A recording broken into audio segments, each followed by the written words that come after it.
study's coming along? Pretty good. Are you getting the information that you need? Are you able to get what you need? I printed out a bunch of paperwork from the meeting. I want to make sure you got it. I just printed out a bunch of paperwork. Is that what you're going to use? Let's see. So you guys can write. It's not here. It's in the office. We didn't have a study subject yet. You guys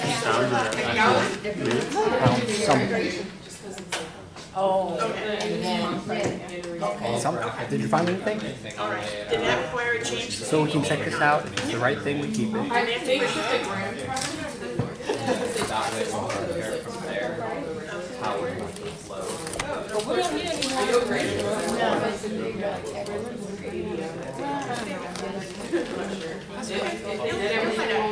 But you found stuff. Everybody else, how is it coming? Are you finding your material that you need for your case studies? I don't think we have the minutes, but we have something. I'm thinking about it.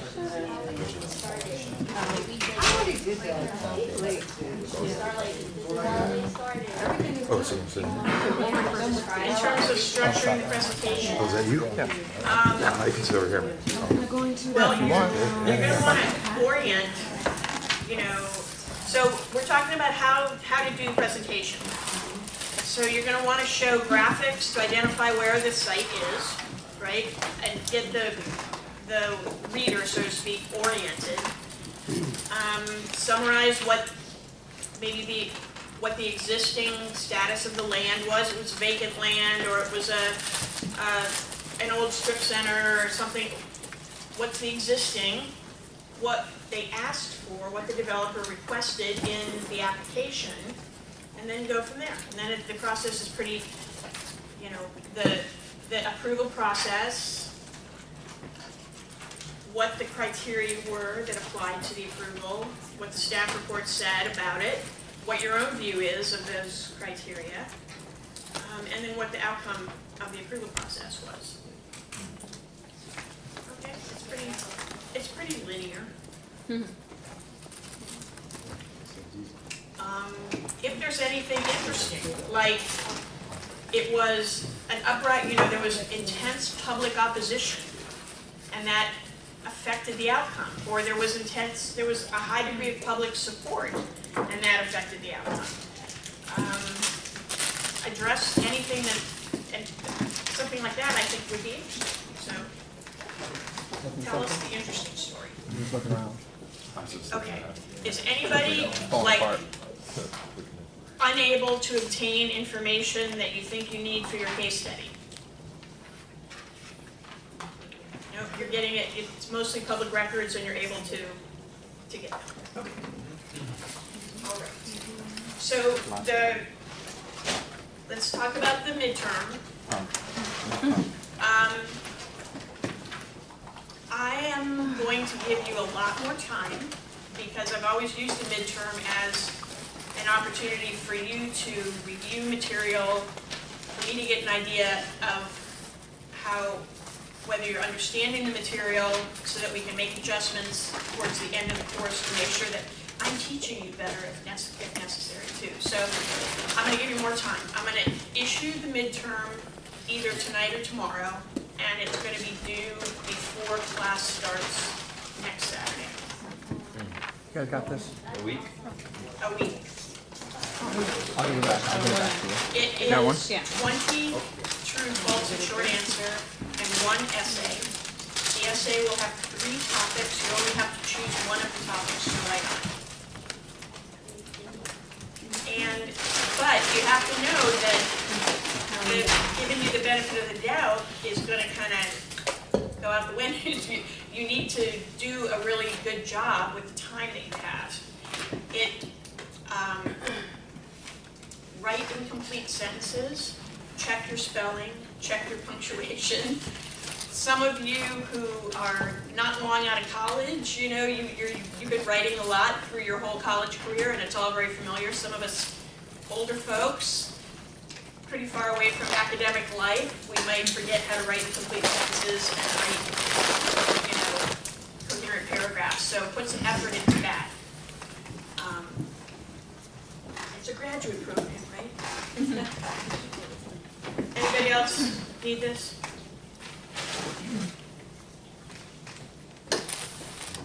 So that is the plan. All right, I'm trying to remember where we stopped when Danny came in. I heard you guys appreciated what he had to say. He was pretty knowledgeable in his redevelopment stuff. Good. He didn't talk Now- about weed nearly as much as he kind of, you implied he would. That like No, at I all. knew he wasn't going to talk about that, but I knew you might be interested in it. So, should What he a happen to tease. mention like What his a favorite tease. restaurant or anything? Because I need to buy him a gift. I need to buy him a dinner for coming. I will ask him that. Well, I'm going to say Augustine Engineering has handed to us in a public hearing and using that like that. Well, Okay, I think that this is where we stopped.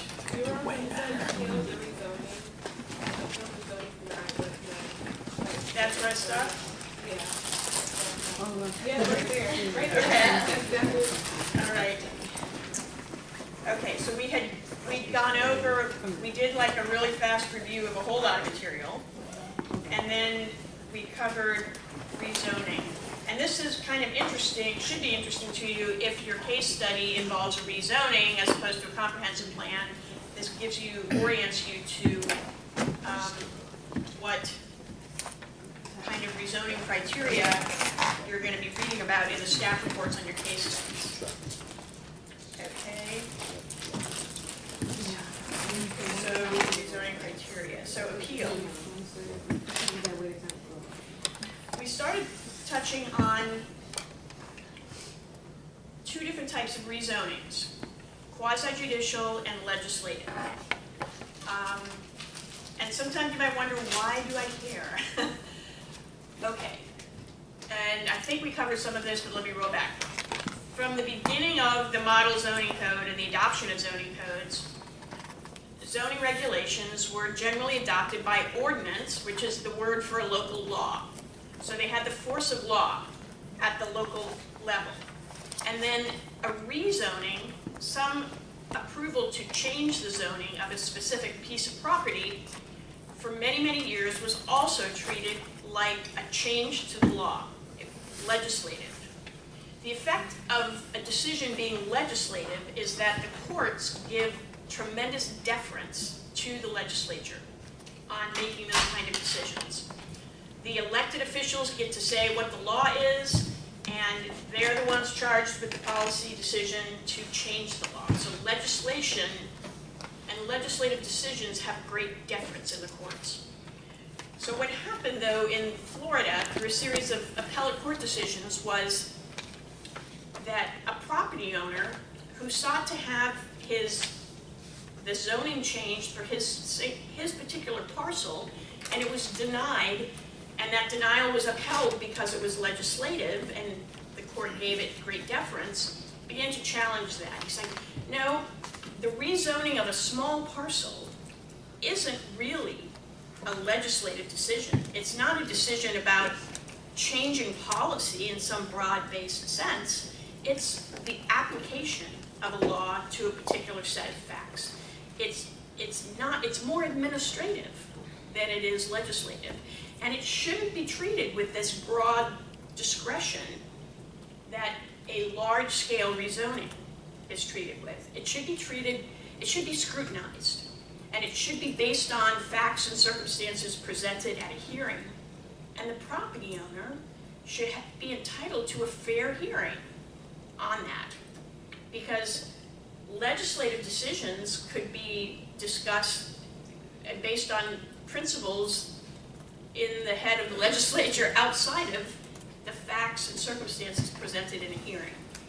So site-specific rezonings in Florida, and it's not really an uncommon position, became quasi-judicial instead of legislative.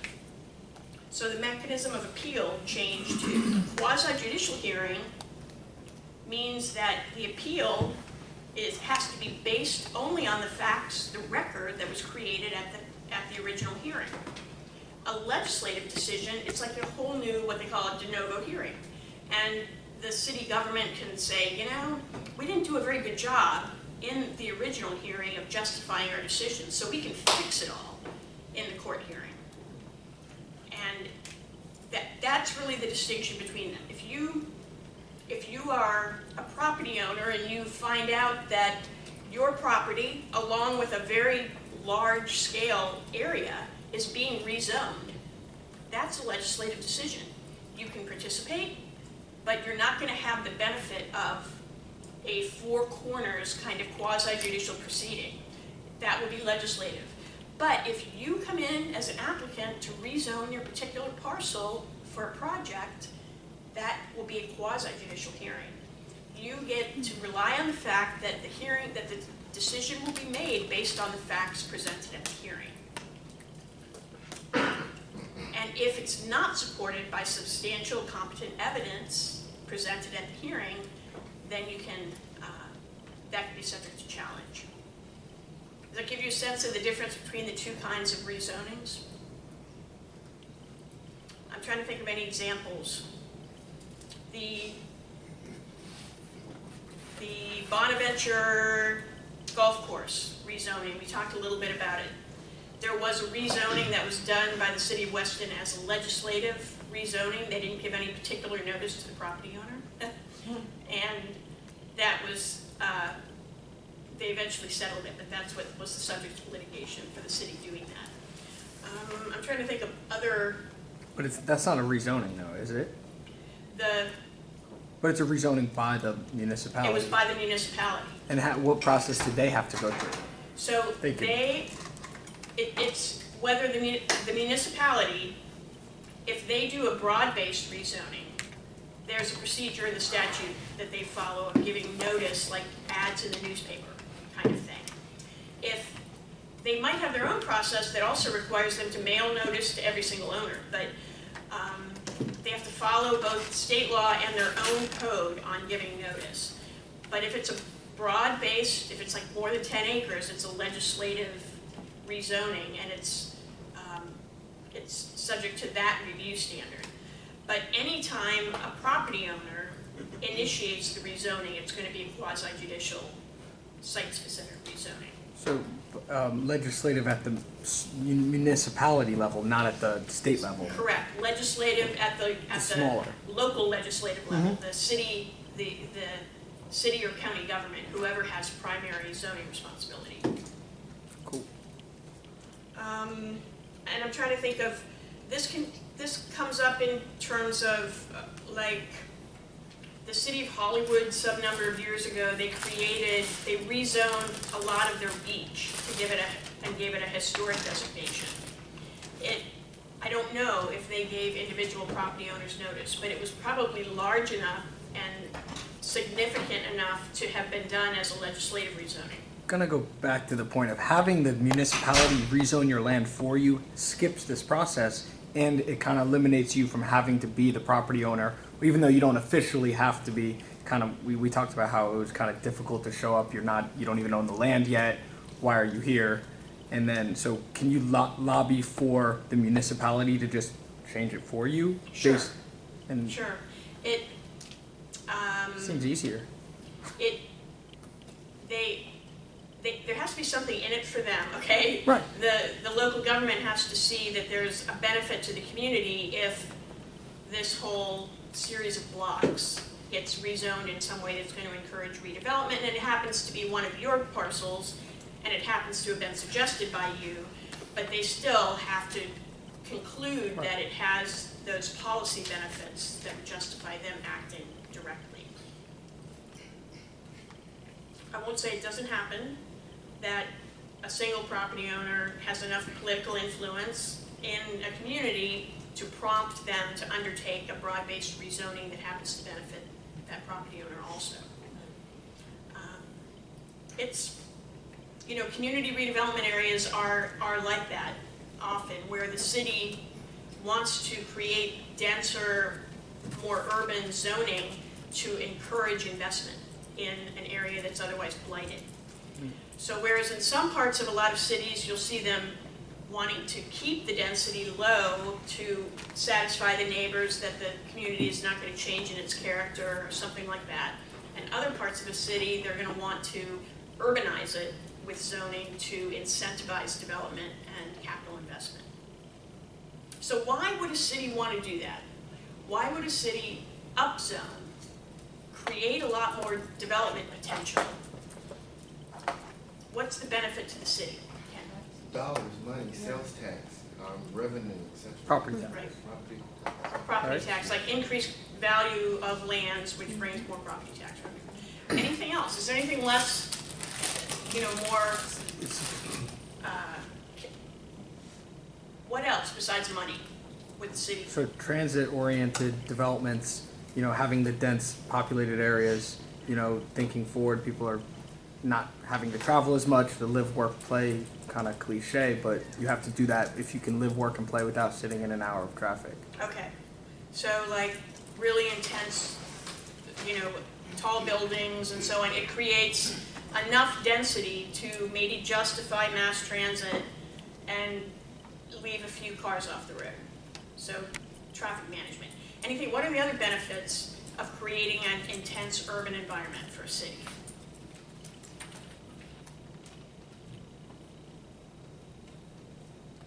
Maybe for environmental purposes, it allows the city to make sure that there is enough green space outside of the city.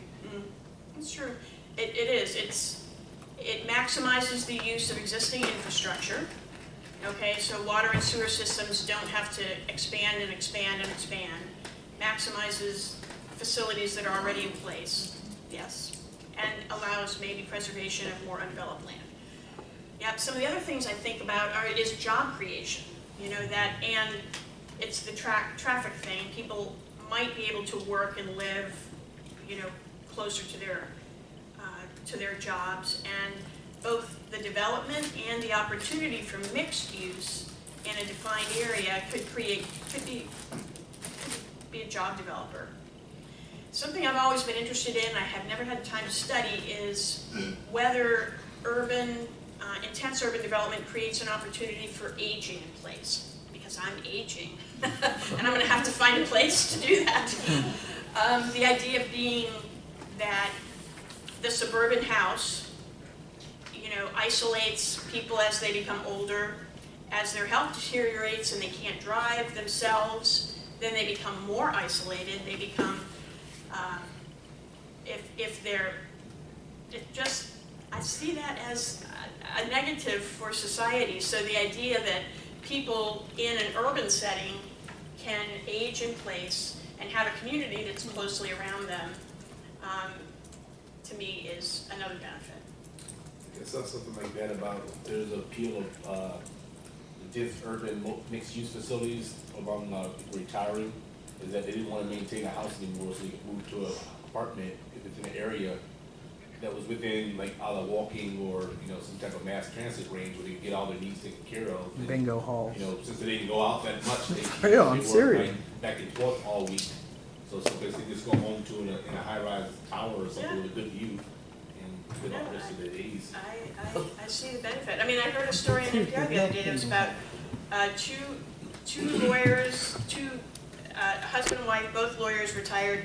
They worked in New York. They had a giant house on Long Island, and they sold it and moved to an apartment in Colorado close to their family. But they talked about all of these things. Look, we can go downstairs and find a coffee shop, do a little bit of shopping. We don't have to worry about acres to maintain anymore. Now, one counter pressure here in Florida is the Save Our Homes tax cap. Are you guys familiar with the limitation? It's called Save Our Homes. It's a constitutional amendment in Florida, and it restricts the amount that your taxes, really that the value of your house can increase in any given year. So as long as you stay and own your house, the value for tax purposes can only increase by like 3% or something. I can't remember exactly what the percentage is. So, but when you sell, you can transfer your Save Our Home status, I think, one time. But it caused people to stay in their homes instead of selling and downsizing to an apartment, because the value of that tax reduction made their existing home more affordable than a new home. So they're not selling their houses and moving into the condos as much because of the tax savings of staying in their same home. Again, which is, I mean, that's, first of all, you can't put pressure on a property tax system in one place and not have it pop up somewhere else. You know, it's, if the property values are not allowed to increase for tax purposes naturally, then the tax revenue is going to have to come from somewhere else. So I've never really been in favor of manipulating property value for the purpose of taxation because it leads to sort of unexpected results. But it's kind of a downside policy of that policy. Yes, it means that, you know, a retired person isn't forced to sell their house in, let's say, Rio Vista, East Fort Lauderdale, because they simply can't afford the taxes on it anymore. But it's an interesting confluence of policies, I think. Okay, we were talking about rezoning. So, legislative, large-scale rezoning versus site-specific quasi-judicial rezoning. The hearing is different, the notice can be different, the way that it gets appealed can be different.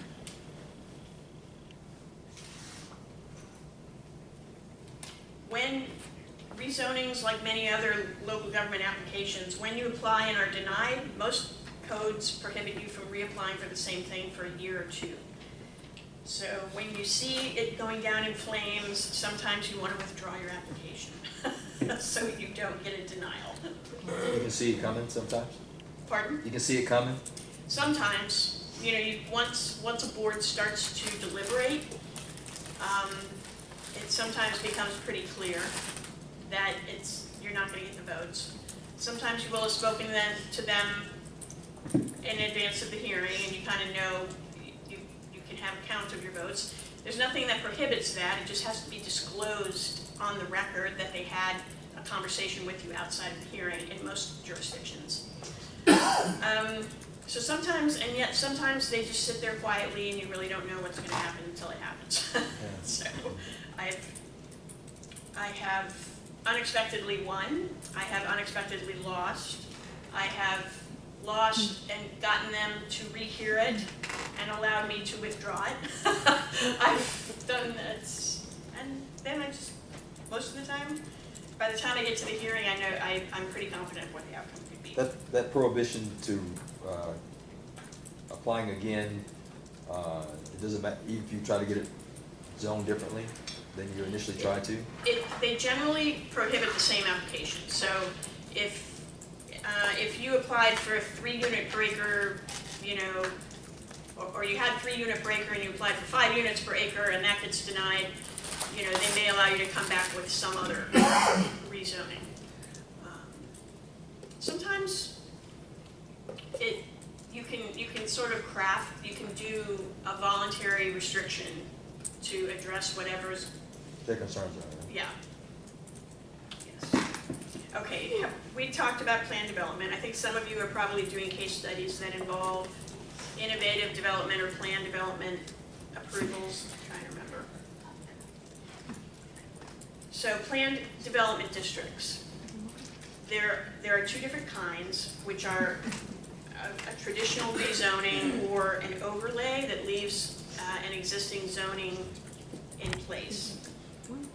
Okay, so planned developments. Planned developments grew out of a desire for more aesthetically pleasing projects and more creativity in the design of projects. So when a zoning code says, this is the height limit, these are the minimum setbacks, this is the minimum landscape area, this is the minimum parking, what happens when a number of parcels are all developed under those same set of criteria? They look good, like Weston. They all look alike, like Weston. Look good. They can look cookie cutter. They can look cookie cutter. They can all start looking alike. So cities want something better. They want something more creative. They want something higher quality in the design. Planned development districts are one of those mechanisms where they say, okay, you don't have to comply with every single standard of this zoning district if you're gonna give us something better. And there's two ways of doing it. Some local governments go through a rezoning to a PD district. And when they do that, then that is the zoning district for that land until it's changed again forever and ever, hallelujah, amen, whether that particular development gets built or not. Others see that, other cities see that as a problem, that they don't want that PD zoning to stick if they're not going to get the particular development that you promised them at the end. So what they do instead is they create the PD as an overlay to the old zoning, and it's tied to a particular site plan.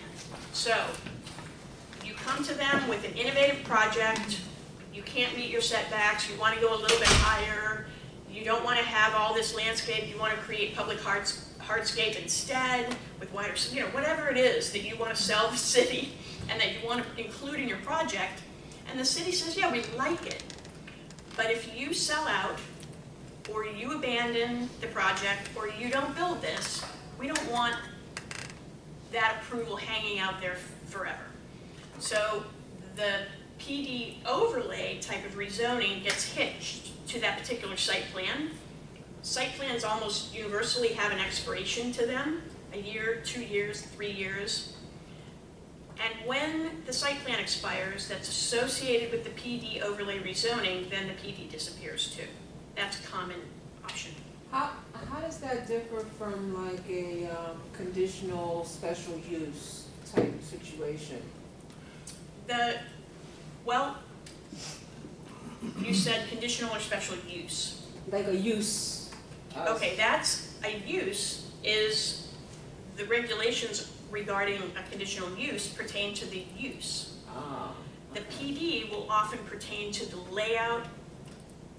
It can modify many more things than just the use. Okay, got it. Good example of that is like, I'm working on a project right now where it's in an overlay district, and the overlay district allows me to have a 0 lot line, so like I can put the building right up against the property boundary, and then also like the parking, it's like crazy, like they'll say something like, if it's gonna be a property on under 1 acre, you can do 0 parking for mixed use. But if the property is over 1 acre, then you have to adhere to the regular zoning district that's under the overlay, which has like much higher parking requirements. So even though our property is only like, it's a little over 1 acre, they're gonna make us park it at the regular zoning, not the overlay. But the overlay allows you to do more things like build out the site and like not have to have like a huge landscape setback or anything. And it gives you a lot more flexibility. Now some cities adopt overlays for areas that are not part of a petition from a particular owner. You know, they'll create an overlay and it functions very similarly to an owner-initiated planned development. So they can, but again, the city decides, we want to tell you how this whole area should look. We want to tell you the best way to develop this whole vicinity of part of our city, so they can do an overlay that's without regard to a particular property owner's request. But a particular property owner, if they want to do a project that deviates from the standards of the existing zoning because they have, they believe they can convince the city and provide to the community benefits that wouldn't be provided under the cookie cutter regulations, they can petition, a property owner or a developer can petition for a PD, PUD, PCD, they call them all sorts of things. I'm trying to think of an example. So the project hasn't ended up the way it was originally conceived. I'm thinking of Sheridan Station. Sheridan and I-95 next to the Tri-Rail station. There was a time when the entire property, including FDOT-owned property that's used for the Tri-Rail station and parking, it was all under a planned development. And then I think they sort of divorced the private property owner and FDOT. But it was a planned development overlay. So what was done for the project was literally its own zoning code, okay? Every single the landscape code was replaced by a specialized landscape code. The setbacks were all set for that particular project. And that's what can be done with a PD.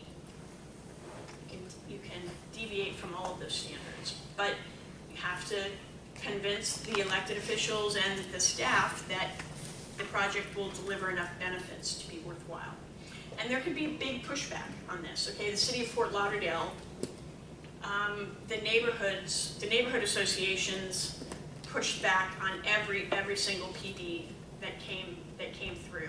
And they eventually persuaded the city commission to suspend the PD ordinance. They adopted a substitute ordinance eventually called innovative design. And they're still, I think, finding, like with the Galleria project and the BMR project, that they're having trouble getting community support for anything other than comply with the standards that everybody else has to. There is a community workshop on Wednesday with all the officials of the city of Fort Lauderdale to discuss the zoning for the affordable housing, and it's open to public. Is that, I have something on my calendar for the city of Fort Lauderdale. It's probably that. Yeah. Yes. So the concept of planned development, which is supposed to deliver benefits for a community, can suddenly be perceived very negatively, that it's not, there's no benefits for the community, it's just an excuse for you to give developers what they want, an excuse for developers to get more development, you know, put 10 pounds into a 5-pound bag is how they usually put it, to create more density that wouldn't be allowed if they just had to comply with the code. So it can swing both ways.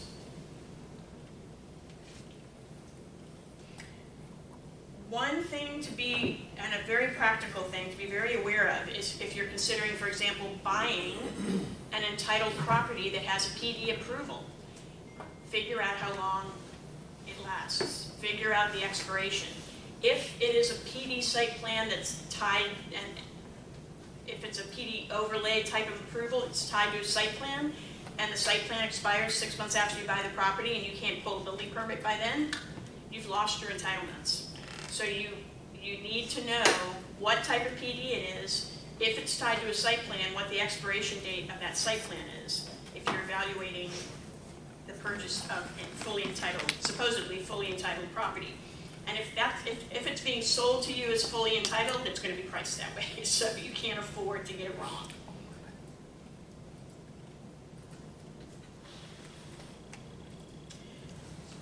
Now, a lot of cities will require, encourage some kind of development agreement in connection with the approval of a project.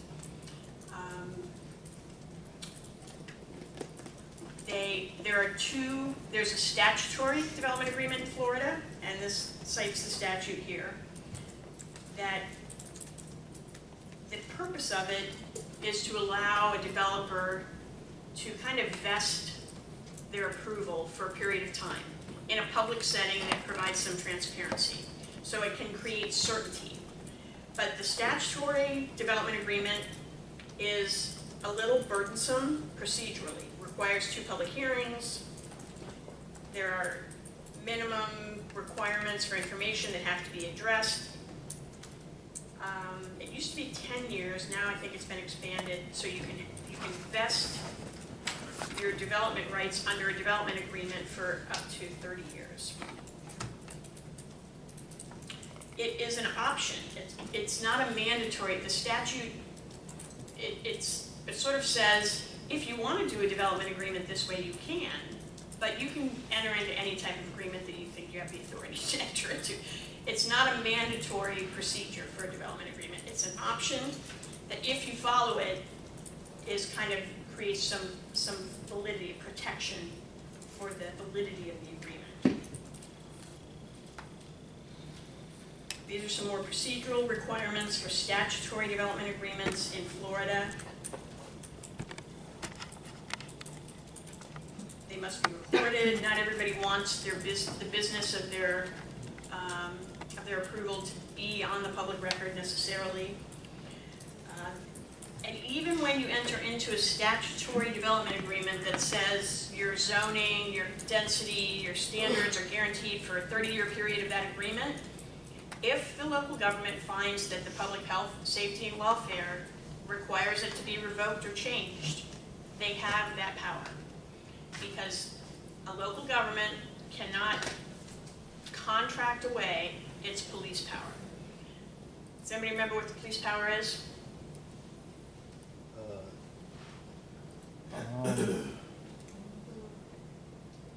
When the government is looking out for the public good.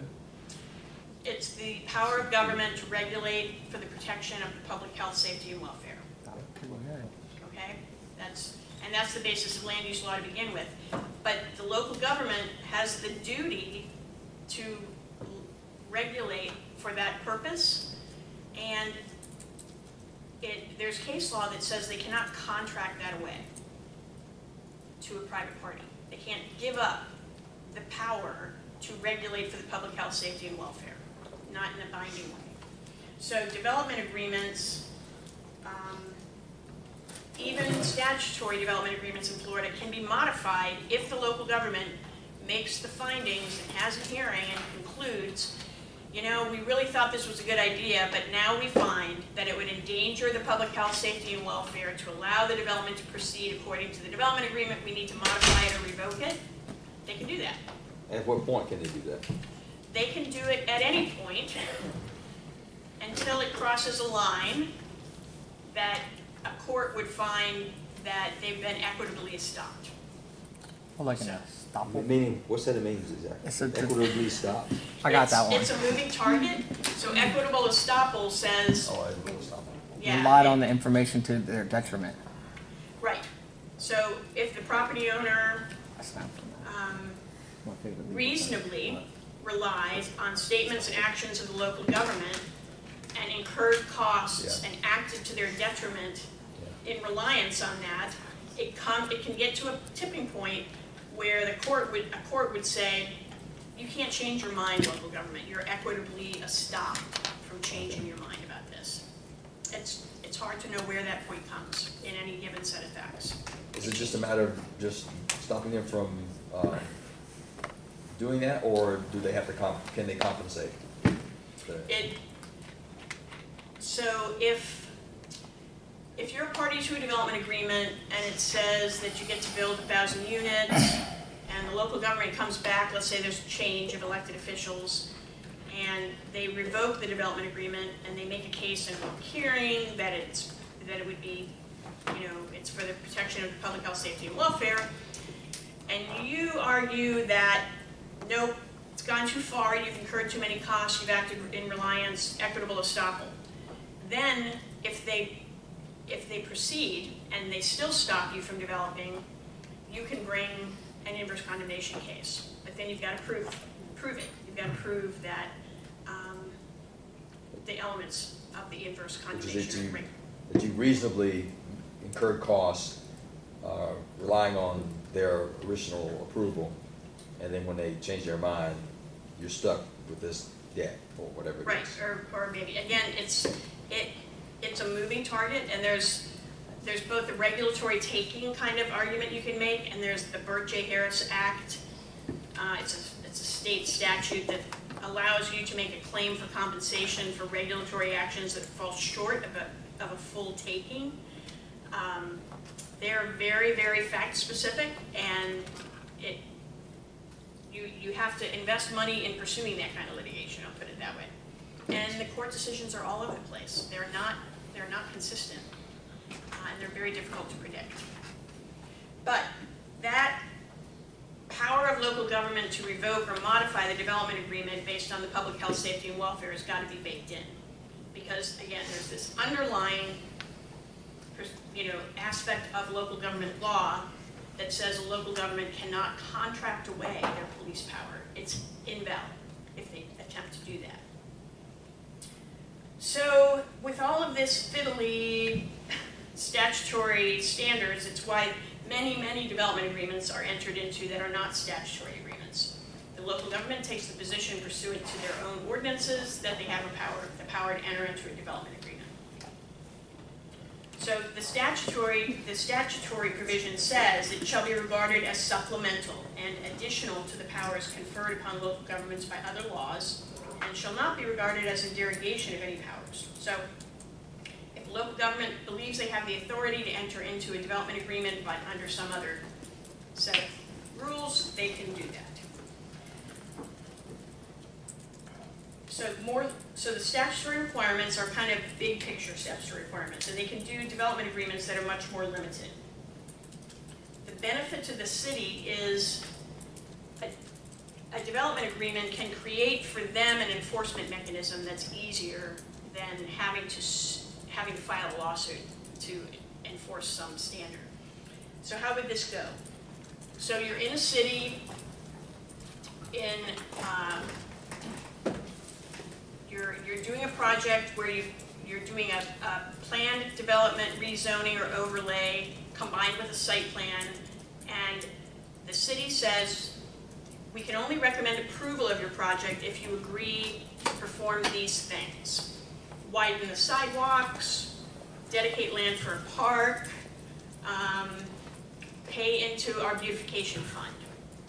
Now, the code might or might not set those standards, but you're willing to agree to them because they benefit your project also. So you accept the conditions of the approval, say, yes, I'm going to move forward with this approval even with these conditions that impose costs and burdens on me. And then the city would want you to memorialize those agreements in a development agreement that creates an enforcement mechanism. What kind of enforcement mechanism, let's think this through, can a city do in a development agreement that they couldn't do without it? Permitting, restrictions? What restrictions? Permitting. Permitting restrictions, yes, they can say no building permit will be issued for phase 2 until you've done these things on phase 1, whatever the things are, the exactions. Yes, that's the most common. Or they can even say we can revoke your COs, we can revoke your building permits if we find that you're in violation of this agreement. They can impose, and again, in a development agreement, the developer is agreeing to these terms, okay? So they can get very creative, like requiring surety bonds, letters of credit, and maybe their code all by itself wouldn't have enabled them to demand these things from you. But because you agree to it in a development agreement, they can enforce them. Requirements to provide security, to phase the work in a certain way, to make the dedications to the public that you've agreed to make. And then they can manage it, they can ensure that you're complying with all these things as the development moves forward.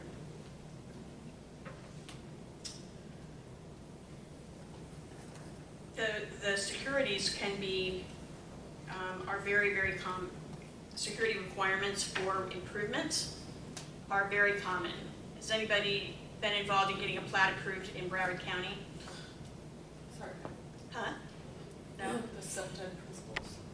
Pardon? Subtype principles.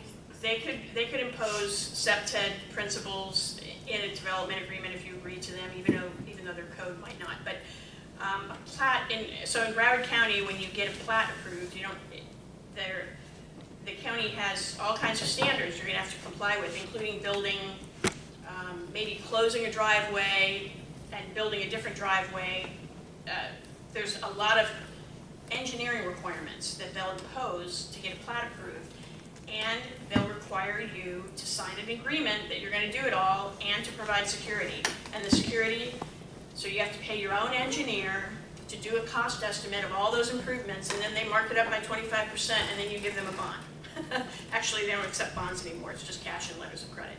And then they hold on to it until you do the improvement and get it signed off and released and approved, and then eventually they will release the security.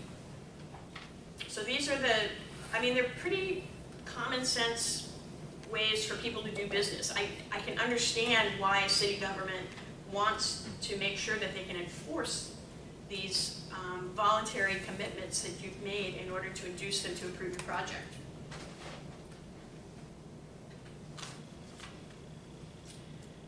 So this is a a mentally challenging distinction. A development agreement can be enforced. Contract zoning cannot. Contract zoning is unenforceable. So what's contract zoning? There's a case on this that kind of describes it the best in Florida, this Hartnett versus Austin case, where the court held a municipality has no authority to enter into a private contract with a property owner for the amendment of a zoning ordinance, subject to various covenants and restrictions in a collateral deed or agreement to be executed between the city and the property owner. Such collateral agreements have been held void in all of the cases to which we have been referred. Any contrary rule would condone a violation of the long-established principle that a municipality cannot contract away the exercise of its police powers. When a zoning ordinance is amended by changing the classification of a particular property, such amendment must be justified by a change in the use value of the property involved. Can you see a distinction between the type of development agreement we've been talking about, which is legal, and a contract zoning, which is illegal? Is that like spot zoning? It can be. Spot zoning is more about the spot. The idea that it's disconnected, it's surrounded by incompatible zoning. The spot zoning can be illegal also because it's not consistent with the plan of development. But legal, enforceable development agreement, illegal, unenforceable contract zoning, it's hard to distinguish between them. It really is. So this Hartnett case was modified a little bit by later cases. And they allowed developers to proffer, or that is to voluntarily offer concessions to a local government to induce approval. So the local government says, nope, your rezoning should be denied, but you have offered to do these additional things that make it more compatible with the neighborhood. So based upon your voluntary offer, Mr. Developer, we will approve it subject to an enforceable mechanism for these voluntary agreements. Somehow those are enforceable, and the contract zoning is not. Talk to your lawyers if you find yourself in this position. It is difficult to distinguish between these two types of things. It really can be. Would that be for like something like for the purposes of avoiding like kickback situations, kind of? I think it goes, I think it's based on the idea that the elected officials must be bound to act for the common good, Right. not for the special good of a particular property owner, or not for the special good of a particular property owner in derogation of or to the harm of the common good. And that's what I think is the purpose of the prohibition that we find in that Hartnett case on contract zoning. If local governments are permitted to act in that fashion, then the whole mechanism of you must act in the common good kind of goes out the window. But I have seen over time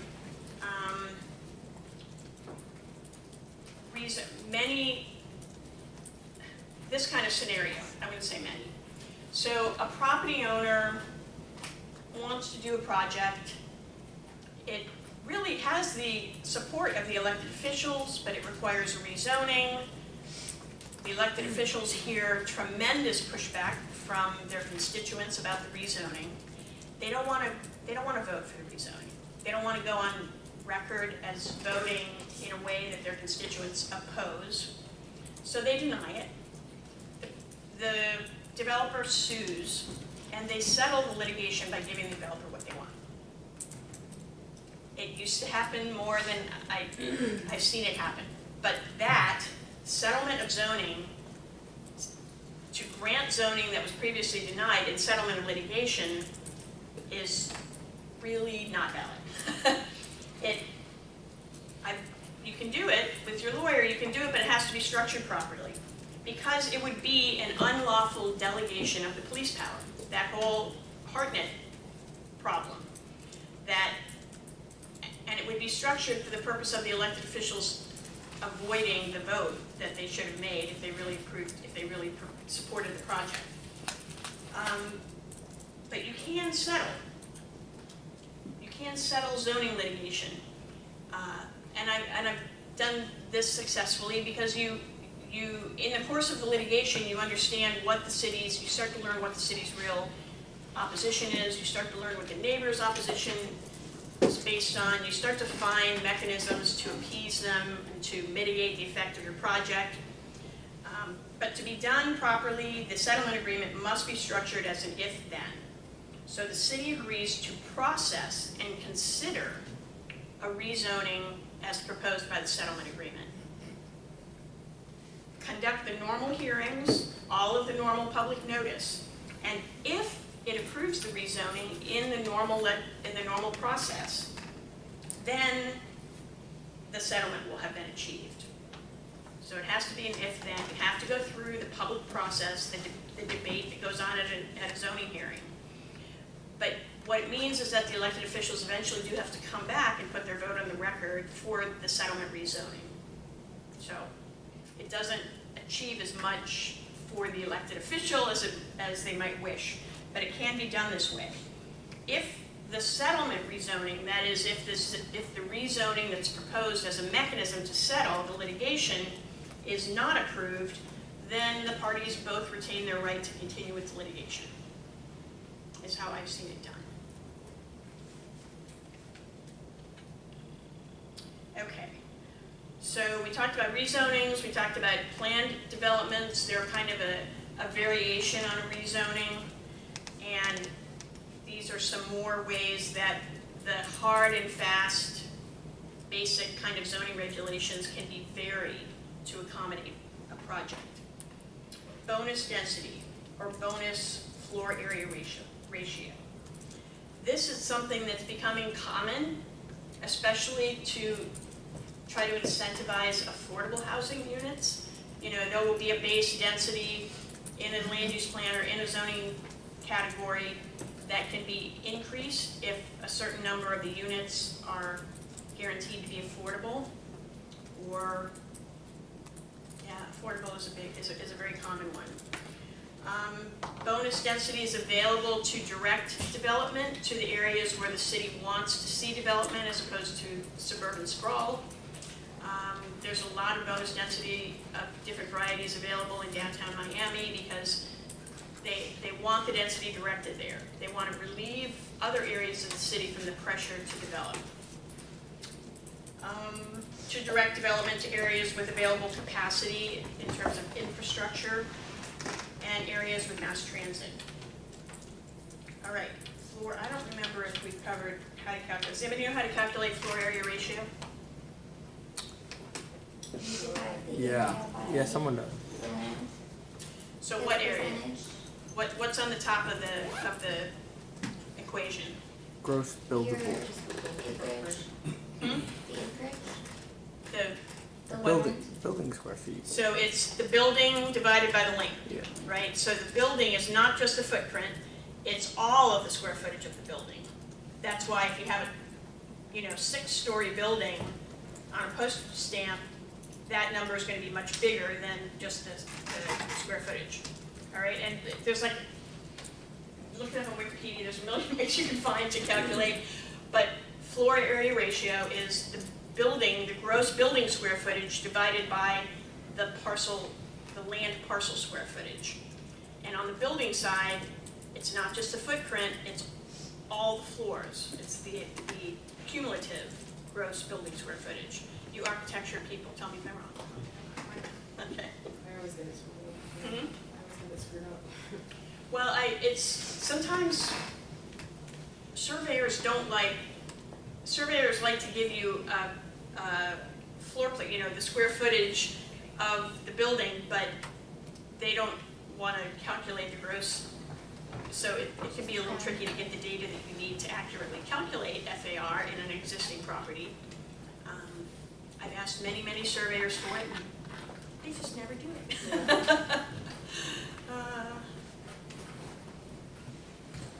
Yeah. So bonus density or FAR, and the other kind of FAR is typically used, is very often use as a measurement for what kind of developments? Broad brush. You're going to find FAR standards for what kind of uses? Mixed. Non-residential, right? Commercial and industrial. Density, dwelling units per acre, is the measure that you'll find most often for residential developments. Sometimes you have to figure out if it's gross or net acreage and what that means, but it's always dwelling units per acre for residential and is most often FAR for non-residential. Transfer of development rights. So again, this is a concept that a city will use to try to promote the type of development that they want and discourage development that they don't want. So it can be used for conservation properties or properties that you want to maintain in an essentially natural state. But if that land could otherwise be developed, you might be able to have a structure that allows you to transfer that development right to the other part of the property that doesn't have the natural benefits. I'm trying to think of an example. I did a golf course conversion project where the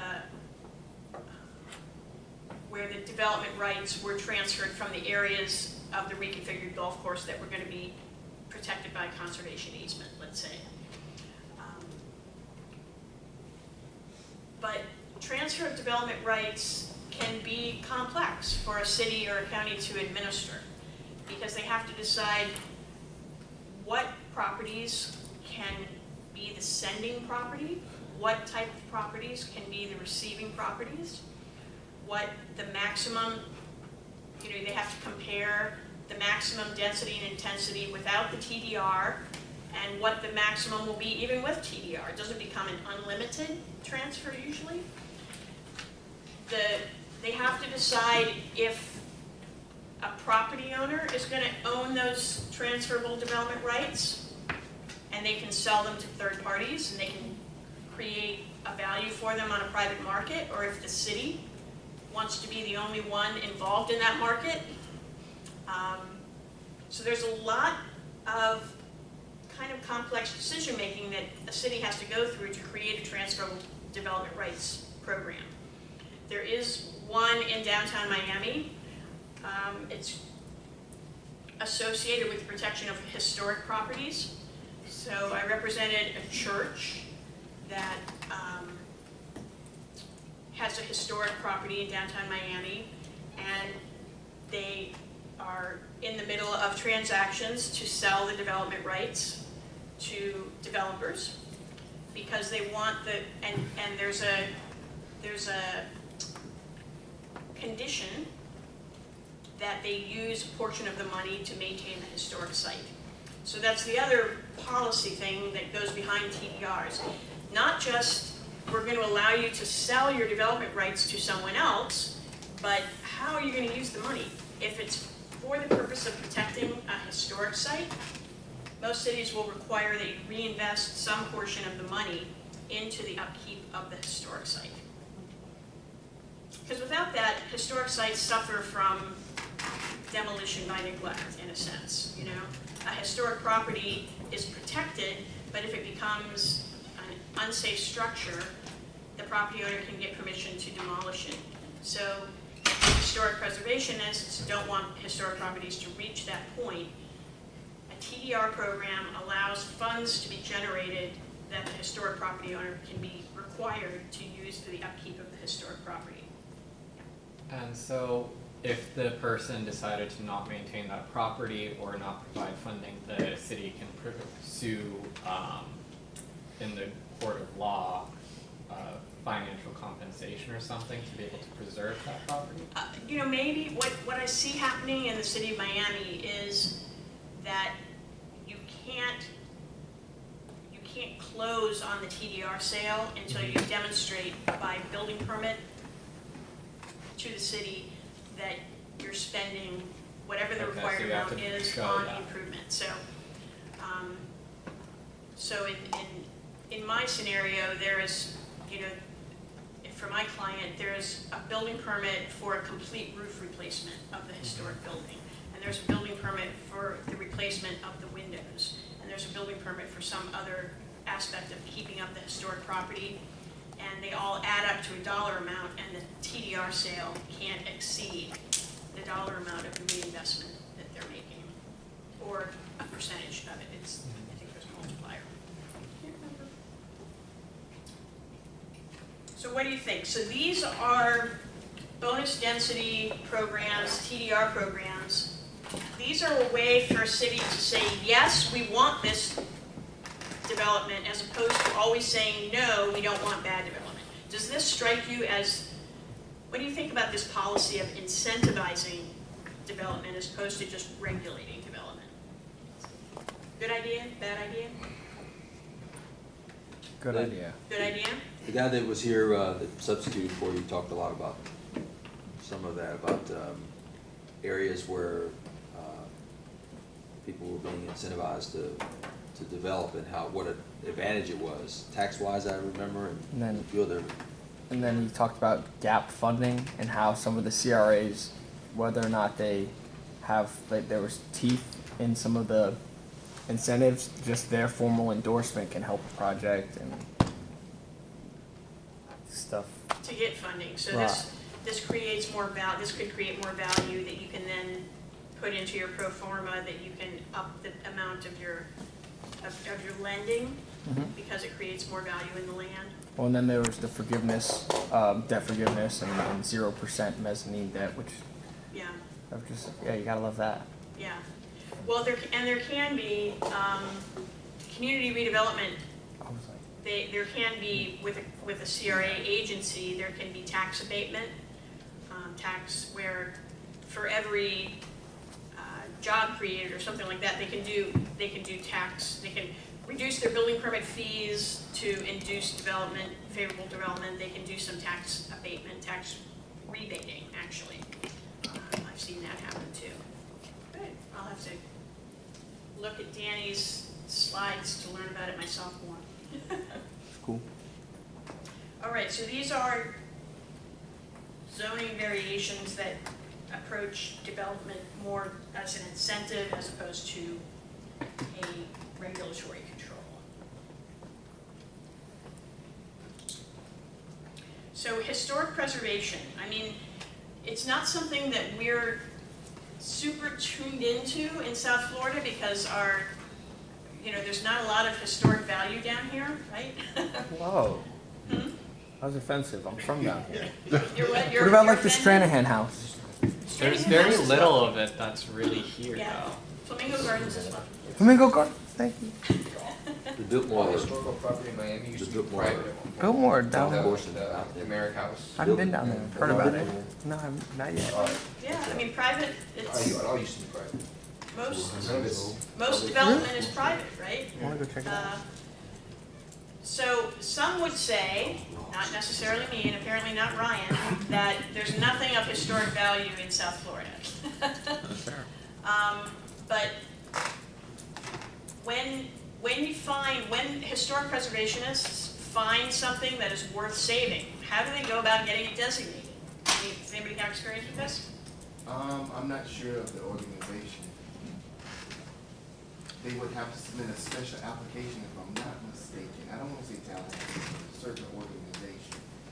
And then it has to go through an approval process, and certain things have to be documented. Yeah, it has to be, yeah. You can submit it, so depending on where you are in terms of the state or somewhere else, in Savannah, it's already pre-designated based on the area that you're in, or you can submit to the, I believe it was the historic landmarks something. There's something in DC that you can submit it to. Okay. The Historical American Building Survey? Ooh. The what? Historical American Building Survey, Is that done by a federal agency It's or a state agency? by the Parks, Parks. the National Park Service, I think. Okay.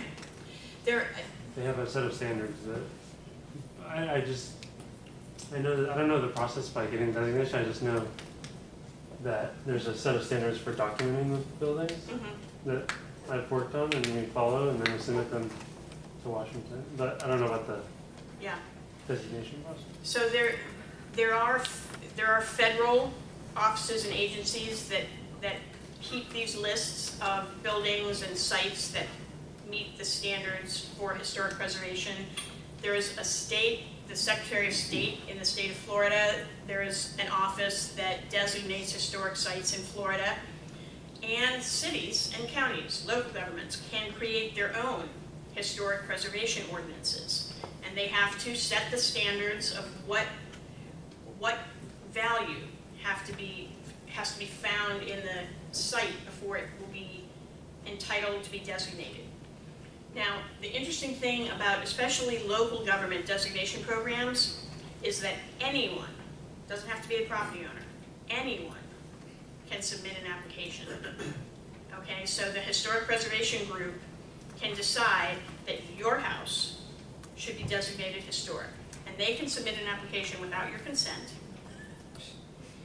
You're going to get notice, and you're going to have an opportunity at a hearing to rebut all of the value statements they're saying about your house if you don't want it to be designated. But it doesn't have to be initiated by the property owner. Any interested, concerned person can make the application. Somebody's going to have to pay the architects and the historic experts to generate a report to try to prove that the building has the historic character that's being claimed, and you can rebut it. It's been successfully defeated a number of different times in different cities that I'm aware of. I have a partner in Miami who's also an architect who has helped beat back historic designation, because historic designation can become a tool of anti-development, okay? That it's not really about the value of the building, they're just trying to slow the trend of redevelopment in an area by trying to have properties designated. If you designate a property historical, if anyways, you get tax breaks and everything? Yes. You can, it's a separate set of standards, but you can sometimes get tax breaks, yes. And you can also sometimes get funding from the local government to maintain your property.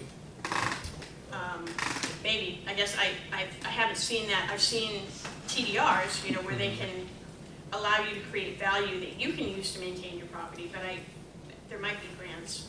I mean, sometimes they'll It just move, I depends, think I in think. Pompano Beach, there was a historic, Deerfield Beach, there was a historic building moved to make room for another project. In Dania Beach, I've seen a historic building moved to a different site to make room for. Breaking it? Oh yeah, I've seen a lot of that. They did. Nobody's, in the wee hours of the morning when you can't sleep, watch Yeah. Texas Flip and Move or whatever that show is called. I don't know why it's just Texas. It's something in Texas. They move their houses. Are there a lot of, I know of a couple, but are there a lot of sites in downtown that are kind of inhibiting development? In downtown Fort Lauderdale, No, in downtown Miami. What? they're their TDR program and now Transferable Development Density Program. Their programs are pretty well developed to allow development to encompass the historic site and move on. There's a few churches, there's a few At other the police things. station. Is it the Christ Fellowship by chance? Is that? That's my client. Yeah. My boss worked on that project. Your My boss did the drawings for the who's your boss? Rick Lopez. Hmm? Rick Lopez. Okay. He worked on the. I don't know if he The worked floor plans for the elevations, the floor plans. yeah. I don't know if for the approval of the. Yeah, they're trying to modify it to exclude some of the property from the historic designation right now. No, it's cool, and I get to see that the church has no, is truly reinvesting, and they have no interest in demolishing. They're looking forward to it reopening as a community That's good. church again, yeah. That's cool. Wait, is that the one in Canada or is that? Christ Fellowship is a multi-campus church, so they probably have other campuses, but this is downtown, like 500 First Avenue or something like that. You'd think I'd have it drilled in my head by now, but not the kind of thing I remember. Downtown.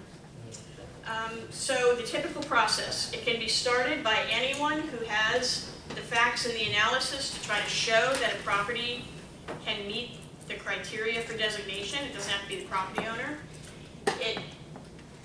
There will have to be a hearing, though, that could allow a property owner to try to rebut the designation.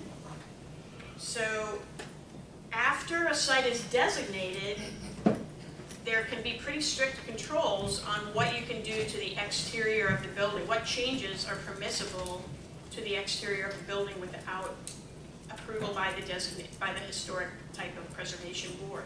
So it can really constrain what you can do as a private property owner with your property if it gets designated historic. Sometimes you can sort of sidestep it a little bit. When I worked on a oldish hotel redevelopment project on Fort Lauderdale Beach, there was a strong interest in historically designating it, and we sort of negotiated an agreement with the historic preservation group about what would be preserved and what would be incorporated into the refresh of the building, and they were satisfied with that, and they withdrew the application for historic designation. So you can sometimes, again, address it and avoid the designation, because it can make it hard to get funding for improvements to your property if it's burdened, in a sense, by these historic restrictions. It's just a matter of being aware of it. If you're an owner or a potential owner of a historically designated site, you know, how is it going to affect your ability to use your property? I talked a little bit about demo by neglect. You know, historic designation without grants to keep it up, or without a TDR program to create funding to keep up the historic site, can often result in this neglect, this long-term neglect, where the historic site can't support itself from a financial perspective, and it falls into disrepair until ultimately safety requires that it be demolished. And nobody really wants that, unless the whole purpose for the designation was to just slow growth to begin with. And historic designation, again, it is a tool of, it can become a tool of no growth or slow growth community groups that don't really care about arguably don't care about the historic value, but they're just trying to slow the redevelopment or the gentrification of an area. There can be benefits. You can mitigate those negatives of the financial limitations of owning a historic property by doing a historic easement that could create entitlement to tax benefits. Tax law is not my thing, but I'm sure you can always find an expert on that. And then the transferable development rights, which can create a funding source to mitigate the negative effect of the historic designation. Okay. We have covered a lot about the underpinnings, the legal and policy underpinnings of zoning, and we've covered a lot about how zoning is done and all the permutations of zoning regulation.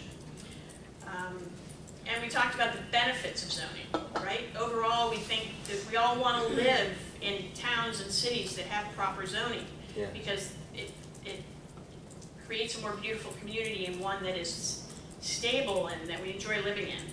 But zoning has its policy problems too. It can have an exclusionary effect. So, I mean, have any of you read articles or read books about the early development of planned communities in the Northeast that, like, when you dig into the history of them, they were geared to create segregated communities? That it was baked into the policies underlying the planning for those communities. Levittown, Pennsylvania? Levittown? Yes, yeah, it's an example. It's still in the charter. What? It's not enforced, It's but not it's still enforceable. in the charter that whites only, essentially. Wow. When I was in Gainesville recently, I was driving down a road in Gainesville, and I was looking at housing developments, and I see a sign as we're driving past, a deed restricted community. And it was like, I'm like, why would you put that on the sign? You know, because these Yeah. kind of racial restrictions are certainly invalid. So But why did they have it? I don't know. Doesn't it have something to do with like no rentals? It could, why they would put that on their entrance Well, sign, I've seen I that do before. not understand. But What did it say? it just said, you know, I don't know, Symphony Village or whatever the name of the subdivision was, a deed restricted community. I'm like, I don't know if they're trying to say we're a good community because we're gonna keep up standards of property, you know, we're gonna require everybody to keep up their property. I don't know why. I was Their deed. I should, when I'm, yeah, I know how to find that information in Gainesville too. When my daughter was gonna rent a house, my daughter wanted with a few friends to rent a house in Gainesville that was in the middle of renovation. And first of all, I said, what's the landlord's name? And she told me it was like Gator, what was the LLC's name? It was something like, it was not flattering, it was, Take my money.com. so, and she's like, I know, but other students have told me that he's a good landlord. I'm like, oh, okay. So then I go and I pull the property appraisal information, and it says that the house is a 2-1, and he's gonna rent it to them as a 4-2. I said, okay. So then I go over to the building department, and I pull all the building permit records. There has been no building permit pulled for the property since it was built in 1948 or something. And I'm like, so I'm freaking out. And I went and visited the house with her, and it was like a horror show. And my husband was going to come with us, and he couldn't at the last minute. And he calls me later. I'm like, how did you like the house? I said, oh, I'm so glad you weren't here. And he's like, why? And I told him how bad it was. He was like, we can't let her. I'm like, calm down. She's going to figure it out herself. She's going to figure out herself that this is not where she wants to live. And in fact, she did, because she's a smart girl.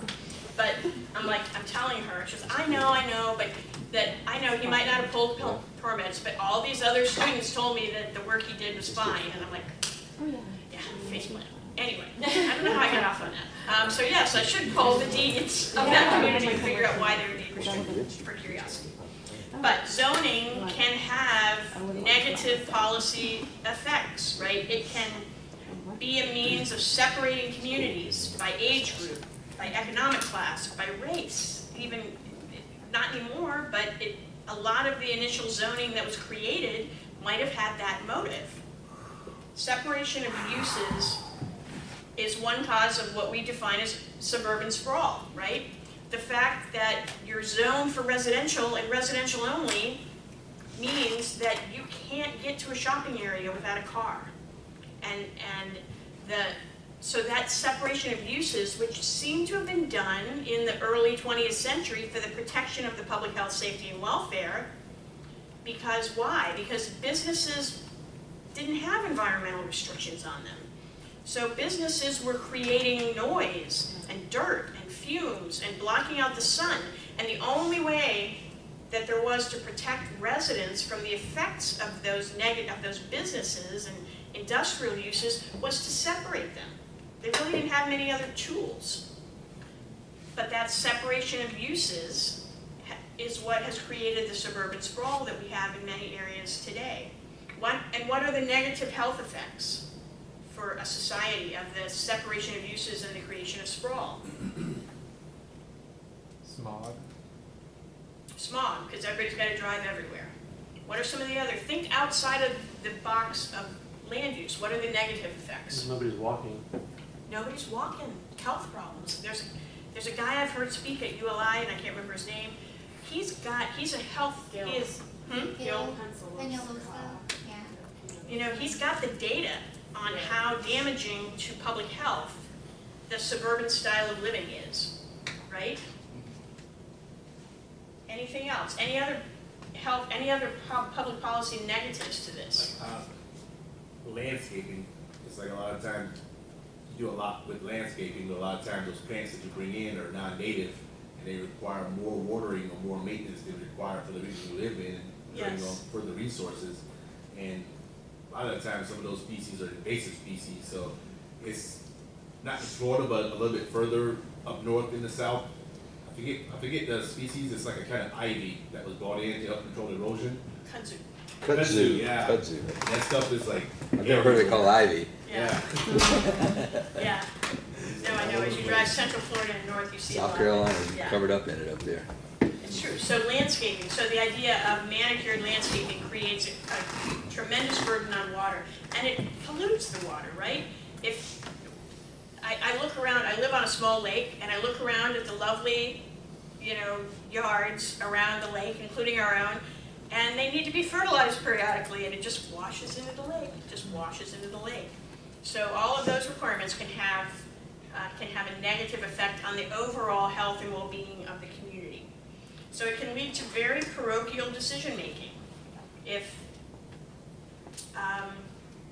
do you guys remember the sort of when smart growth and smart growth principles kind of became, were you guys around this industry in like the late 2008, 9, 10, so right before smart growth, principles of smart growth, that's mixed use, higher density, all of the things that we talk about associated with urban development kind of became the watchword, and a lot of cities adopted principles of smart growth into their zoning, a preference for mixed use, a preference for higher density development, and then the downturn hit, and nothing was being built. And cities, some of the more suburban cities that had embraced smart growth, they completely abandoned it, okay? There's Cooper City, had all of this mixed use zoning around what is now between, it's like just north of Sheridan, off Pine Island and Nob Hill. The name of the development is just escaping me. It's on Sterling or Sheridan? Sheridan? It's between Sterling and Sheridan. Okay. Both sides of. But anyway, they had all of this mixed-use zoning that they wanted. They were going to do all this multifamily and ground floor retail, and then a developer who actually had money and was willing to build came in and wanted all that single-family zoning back, and they agreed to it all because they needed. It was better to have some development, even the wrong kind of development, than the stagnation that they were going through during the downturn. So. Yeah. What's your experience with Davie? Is it a Davie Cooper City? Are they combined in that board or something like that? Is that the Chamber of Commerce? The chambers might be. So I haven't done a project in Davie in a while. So, I mean, Davie is an interesting town because there's like sub-towns to it, right? There's the very far west, which is very low density, almost agricultural. There's the suburban, I mean, everything from Nob Hill, almost to 441 is very suburban. There's the university here. They try to keep their western theme in the downtown, which is just odd. in this environment now, but they do. No, so it's one of those cities that, because of its layout, is almost 3 different cities in terms of character. I haven't done a project here in a while. And the university is like the biggest landowner in town, I would imagine. So, okay, so zoning, it can elevate bureaucracy over vision, right? Because zoning ends up the local law of the land, and it has standards, and it can't be deviated from without going through yet another process. So that big picture vision can get lost.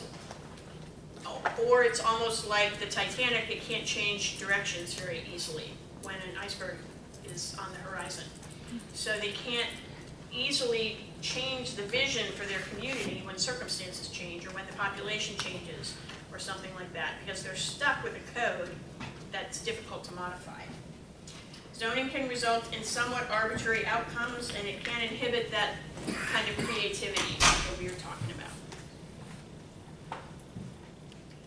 They're dropping like flies. Do you want to take a break? It's a little early, but you guys need a break.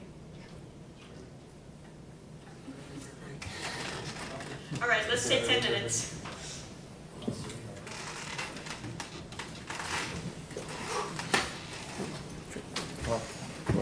print these out. Well timed.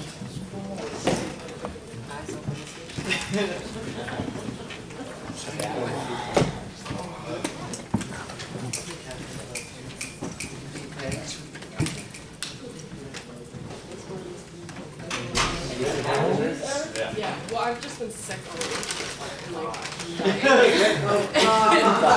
My boss was sick and his computer's like right in front of me and I was like in the door and like,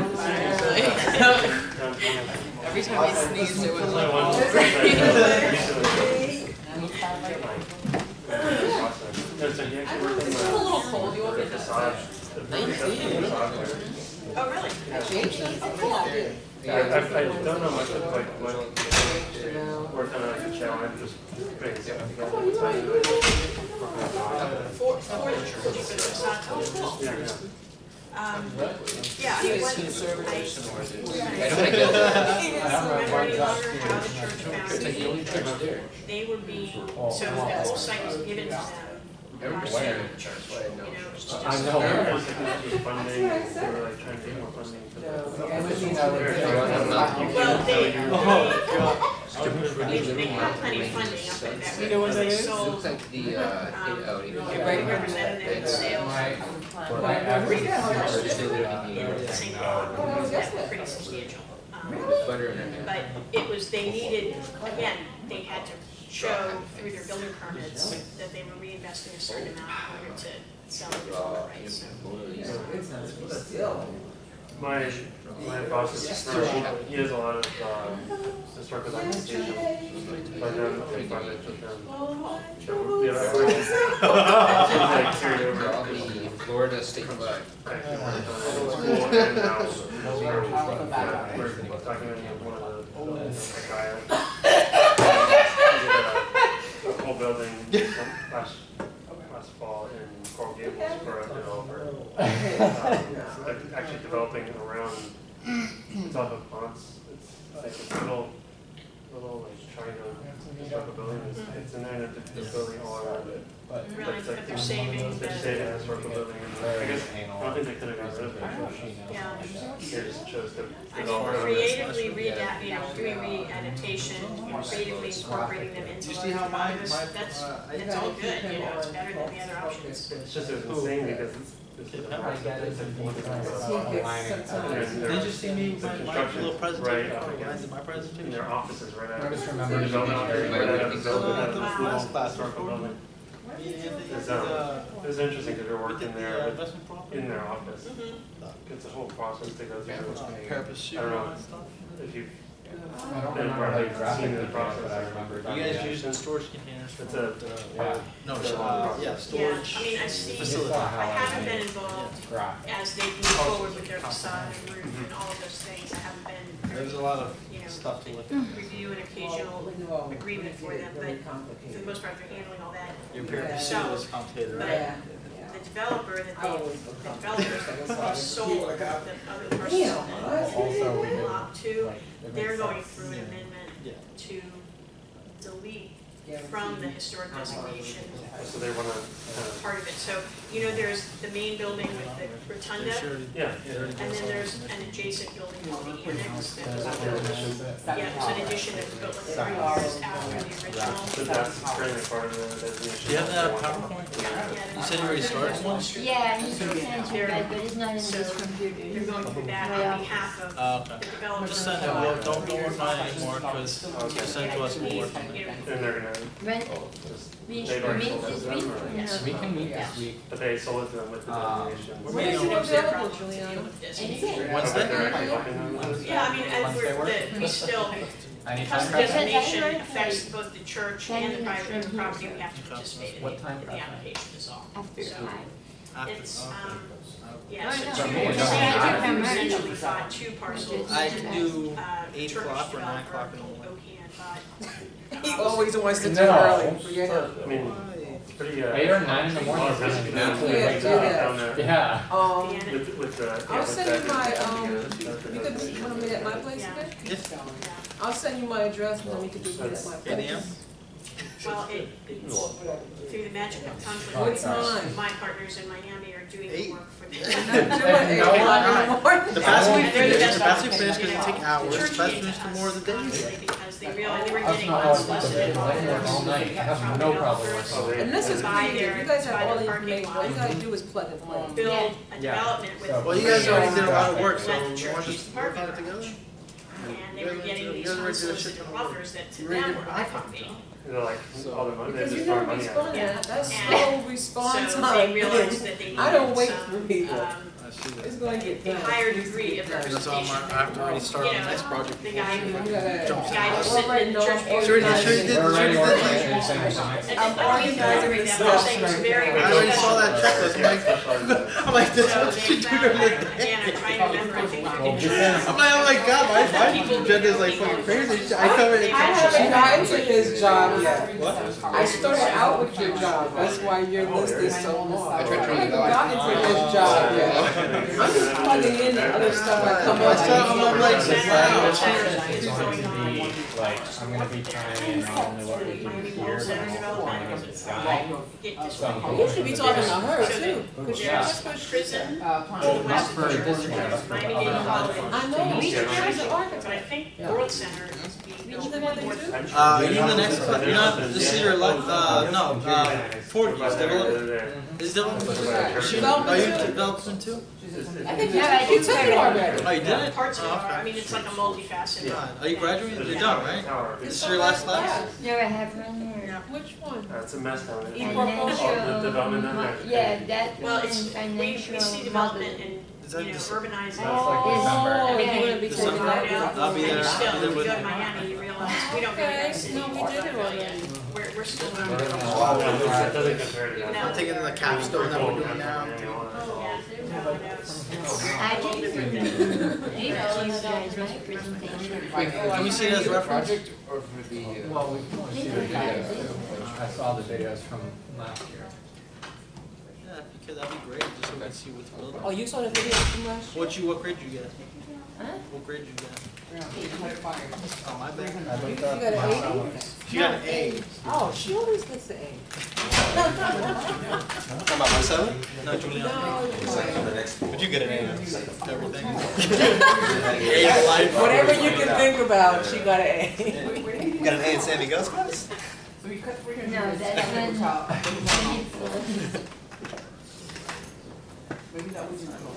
You took it with Angelo? Get crazy and then we'll bring it back and people were like, Angelo and Melly? 285 feet. 10, yeah, I don't think so. I don't think I'll be able to do this program over 2 years. I just need to be in now as soon as possible. I'm almost 30 and it's my time. Don't even talk about age, dude. I could have had you. You can be Meanwhile, my in child. my case, I'm This like, is your- I wish I didn't do this in one year. I wish I did this over a longer Did anybody period. miss the sign-in sheet? I did. I thought so. You actually are my son's age. Remember the new stuff. Yeah, you're younger than my son. Over here, James. Trying to save you in a couple of I steps. started late, I started 25, I'm trying to get out. Hey, James, where you from? Where am I from? Yeah. Golden, Texas. Get my stupid I grew up Real estate here. license? Oh, you did? Oh, okay, so you're from here. I got Pretty much native. You from Middle Texas? I went back there, so yeah.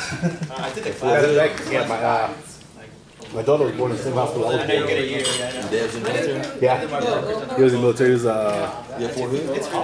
he was stationed at Fort Hood, Yeah. and that's when I was born. And then Yeah.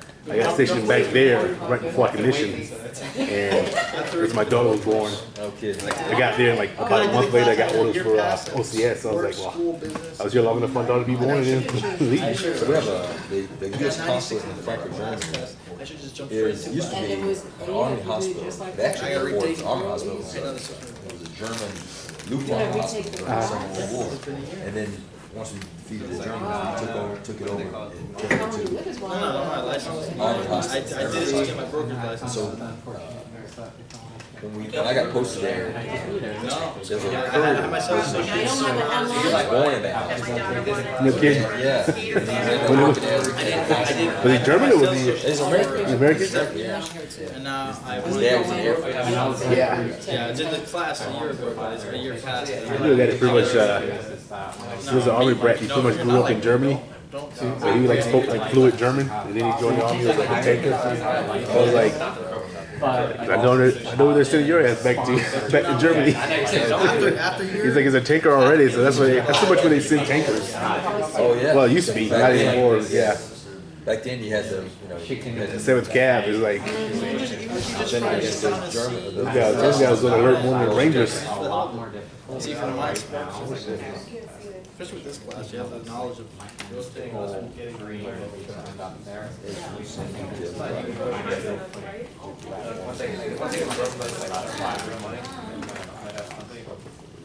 Get you some general real estate, no commercial. He's the only broker right now? How your dad, what your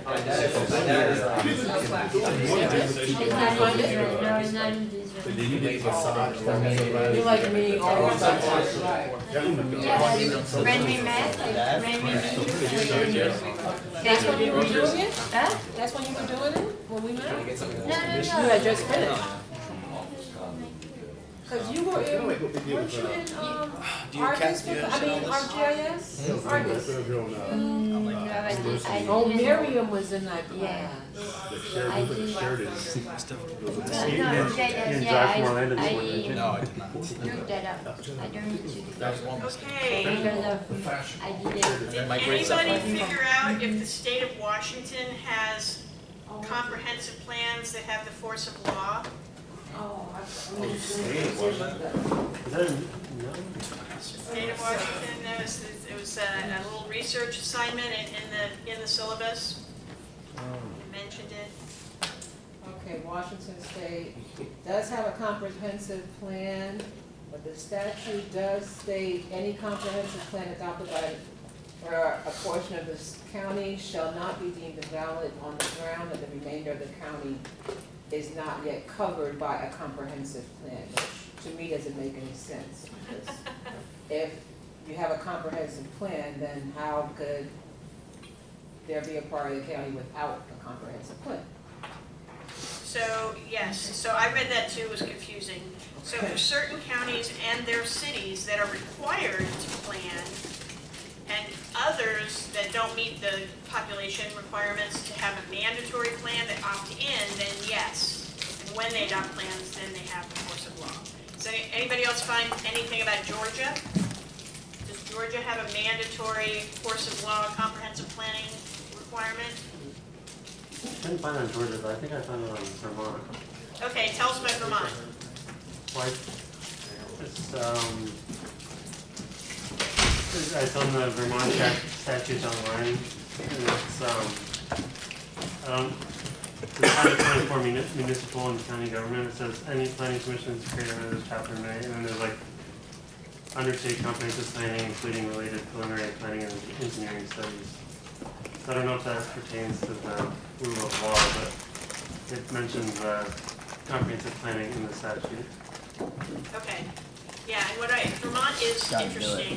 Vermont has something called Act 250, which requires a permit from a state-created agency for most projects, but there are lots and lots and lots and lots of exemptions.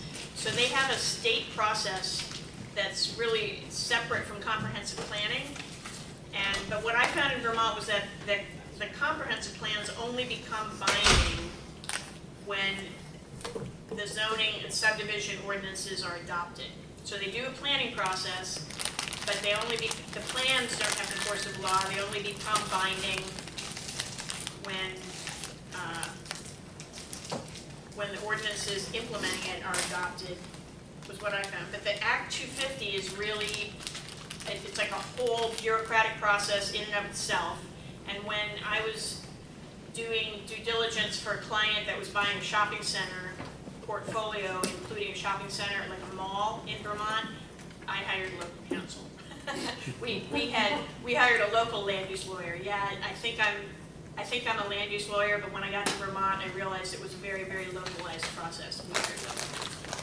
Nobody looked up Georgia? I think Georgia was, I think the highest table was regional. They did it by regional. If I read it right. Anybody else? So, I don't know if they had a statewide, I think their statewide plan kind of put it to the regions, like. so Georgia has incentivized. So if a local government adopts plans and adopts ordinances to implement them, then they become a quality local government status or something, QLG status, and they become eligible for grant funding, and that a local government would not be eligible for if they didn't qualify as a QLG. And if you look at, I looked at like particular, so the city of Atlanta and how they treat their own plan. They have a plan, but they describe it as a guide. So I didn't take that to be a binding kind of force of law thing. It's to see if you're going to be working in another state, if you're going to be working on a portfolio that might encompass sites in other states, it's nice to know how to get the lay of the land from a regulatory perspective and find out what the regulatory environment is that you're going to be working in. So learn the vocabulary here and go out and figure out what it means in other jurisdictions. I just thought it would be interesting. Okay. All right. So we've sort of chewed up a lot of the negative aspects of zoning and comprehensive planning that you might encounter. I think that overall the benefits of going through a planning process and involving the community in the visioning process is going to yield more benefits than negatives.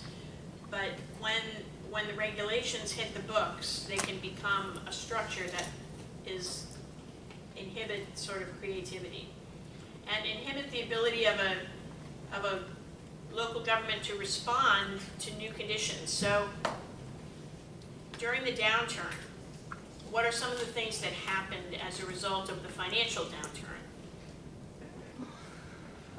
Development stopped. Development stopped. Increased foreclosures. Foreclosure, yes, foreclosure crisis.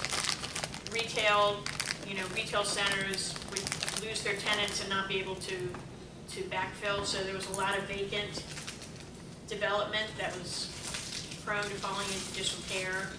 So when that happened, cities found themselves, sort of hamstrung. They didn't have the tools they needed to respond.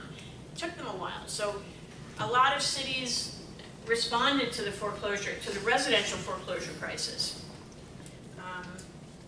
because they realized that lenders, so what did lenders do? Tightened credit standards. They tightened it. Right, but even with properties that they foreclosed on, they didn't really complete the foreclosure. So they would file the lawsuit, the homeowners would move out or be evicted, but they wouldn't take the foreclosure all the way to a final judgment. So the title passed into the bank, because the bank didn't want to be responsible for managing all that property. So these foreclosed homes were in this limbo. There was no real property owner that could be held responsible. And they fell into disrepair, and it created a big crisis for local governments. So it took them a while, but they responded by adopting, registration requirements. And then hundreds and hundreds of these foreclosed homes were bought up by financial entities that deployed them as rental properties. They had previously been single-family owned homes, but capital has to go somewhere. So big REITs were were creating entities to buy up hundreds and hundreds of single-family homes and rent them. And again, the local government found they were not happy with the responsiveness of those owners to maintenance things that were happening with those homes. But it took the local governments a while to respond to all of those events in the marketplace. So local government regulation is not the best way to deal with movement in financial markets, right? They have to follow procedures, they have to, so zoning can be like that too. When the world changes, it can be difficult for a local government to change with it in a zoning context. When you talked about a registration, preventing some of these properties kind of in limbo, can you kind of elaborate on that? So what prevents, what mechanisms in place so that someone doesn't leave before the foreclosure process? Is there anything in place now? I mean, local governments try to create, again, registration requirements so that they know who, but in that period of time, between the time that a foreclosure is filed and it goes to a judgment, and there's not a lot that anyone can do. And the lenders said, we're not the owner of the property. I can't go in and fix it. I'm not the owner of the property yet. So it's still a kind of a black hole of that period. Now, thankfully, the whole foreclosure crisis has sort of dwindled, but there are still companies that own hundreds of these single-family homes as rental properties, and it's a difficult management. It's a very difficult thing to manage for them and for the cities. Like the city of Lake Worth adopted a rental registration ordinance, and the first thing they did was go out and issue notices of violation to these corporate owners for not getting the rental license. You know, so you start out, your first contact as, let's say, a corporate owner of rental homes is that you've got a $20,000 lien because they you didn't get notice because you've got too many homes to keep track of. You didn't get notice of the violation, and then the violation was found to be valid, and the lien was placed on the property, and it's accruing. But that was Lake Worth is one example of a city. Their response was to create a licensing requirement so they could so they had information to force these owners to take more responsibility for their property. There was, and then there's other kinds of entrepreneurialism that goes on there. There was a federal case. One of the owners that owned hundreds of these residential properties, they found that someone in Florida was breaking into them, acting as if he was the owner and renting them out to families as if his company owned the property. And it was pretty widespread, and he eventually arrested, and there was a criminal prosecution by the U.S. Attorney's Office. So then that owner who had been duped, who had been the subject of that kind of criminal activity, they were starting even that much further in the hole with the city of, we want to make it right, but we don't have, there's people living here who are not our tenants, and we have to go through an eviction process. Even though they're not our tenant, they were put in there fraudulently by a criminal, they still had to go through an eviction procedure to get them out so they could begin the process of fixing the home. And again, just like my daughter's potential house in Gainesville that was being supposedly would be rented as a 4-2 when it was actually a 2-1, a lot of these owners found that they had bought houses that had illegal renovations done on them years and years and years ago, and once the code enforcement folks get inside, then it all becomes known, and they have to. Sometimes they had to take 4-2 houses back to the 3-1 that it was originally, because none of the renovations had been properly. What does that mean exactly? Like a 4-bedroom, 2-bath house. Oh, I see. The renovations had been done without permits. Okay. To enclose a carport and make a 4th bedroom or something like that. So they didn't have time or interest in doing a lot of due diligence on hundreds of houses at a time. So they ended up having to fix all the unpermitted construction. So those kind of things that happen in a local government because of changes in the market or changes outside of their control, local government zoning can be slow to respond or less than optimal options for how to respond as a city. Okay, have you ever heard of inclusionary zoning? Is this something you're familiar with? It's in the context of affordable housing. It's a policy that sometimes becomes adopted as a mandatory ordinance to require the inclusion in residential development of affordable housing at some percentage. Some of the cities that I knew had adopted these ordinances have since sort of suspended them, but so I can't really rattle off right now local governments here locally that I'm confident have inclusionary zoning. Would this be similar to Section 8 housing? Well, Section 8 housing is a mechanism of funding, of paying the rent for people who need that rent assistance. So it's actually a federal funding program, as opposed to an inclusionary zoning. I mean, there are soft versions of this. For example, if you want to do a project that requires an amendment to the Broward County Land Use Plan that's going to add new residential, you're going to have to address affordable housing in some way. It's not going to be a mandatory percentage, although oftentimes that's what a developer will agree to, but it could be contribution to a first-time home buyer fund that will pay closing costs or pay some of the costs associated with buying a home for that first-time home buyer. So there's contribution programs, and there are some mandatory inclusionary type of programs. So a mandatory inclusionary zoning, so it is subject to challenge as to whether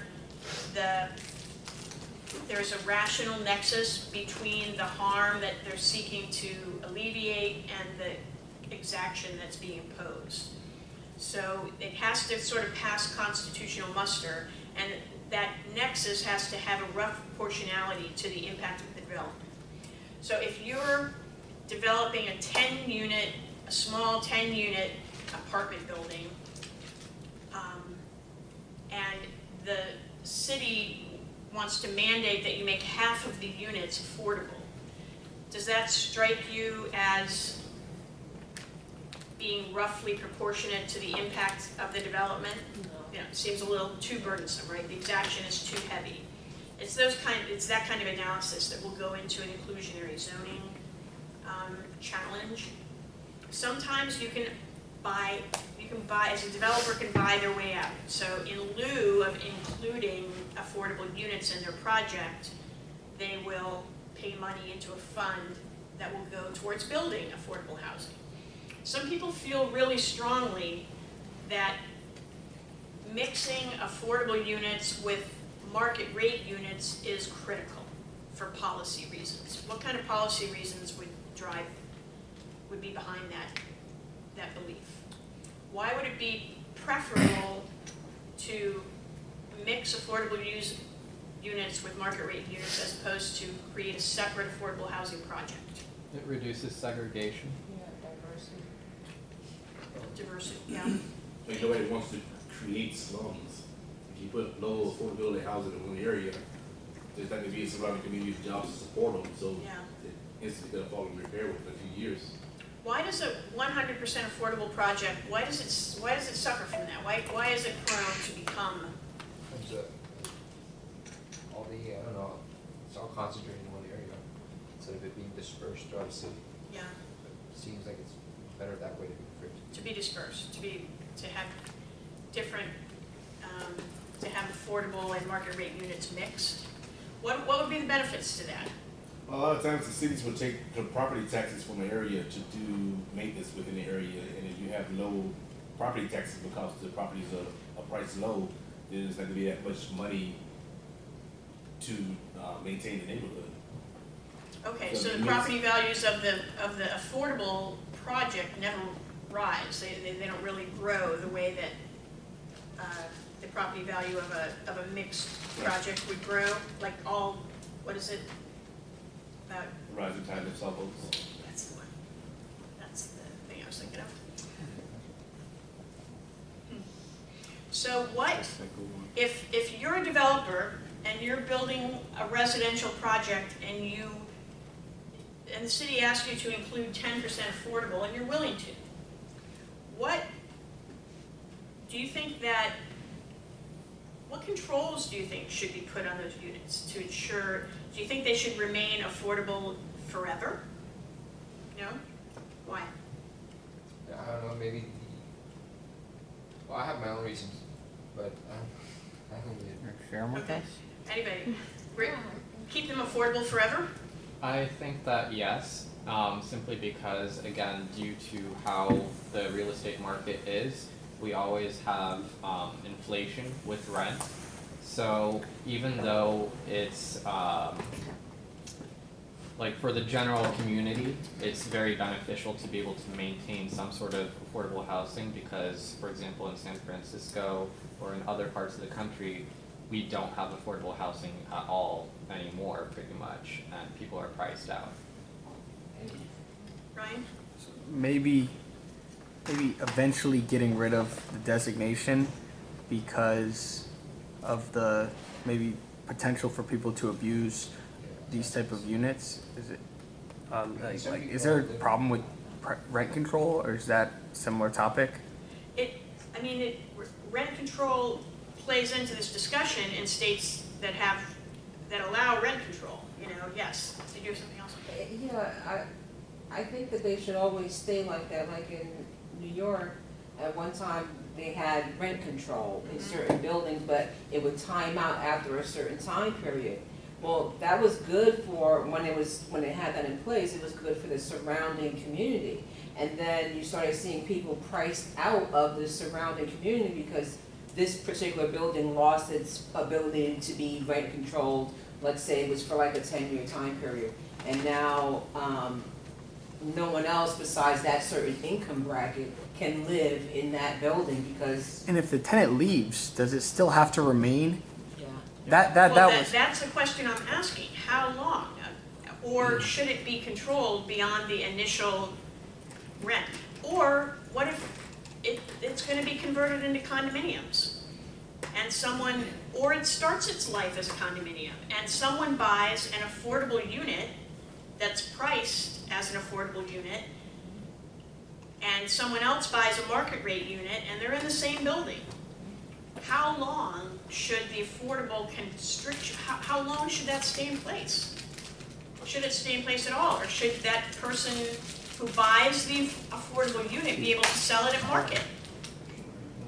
Nah, that seems not fair. That they shouldn't be able to just turn around and sell it at market? No, you shouldn't be able to retrade something. You How got. long? 5 years? 10 years? Until they fully pay off their loan. I think it should be means tested by the person who's going to occupy the property. It should be means tested their ability to pay whatever 60% of GDP, whatever they're making, as opposed to their responsibility to go retrade it as. Well, okay. Let's say that I'm a young person, fresh out of college.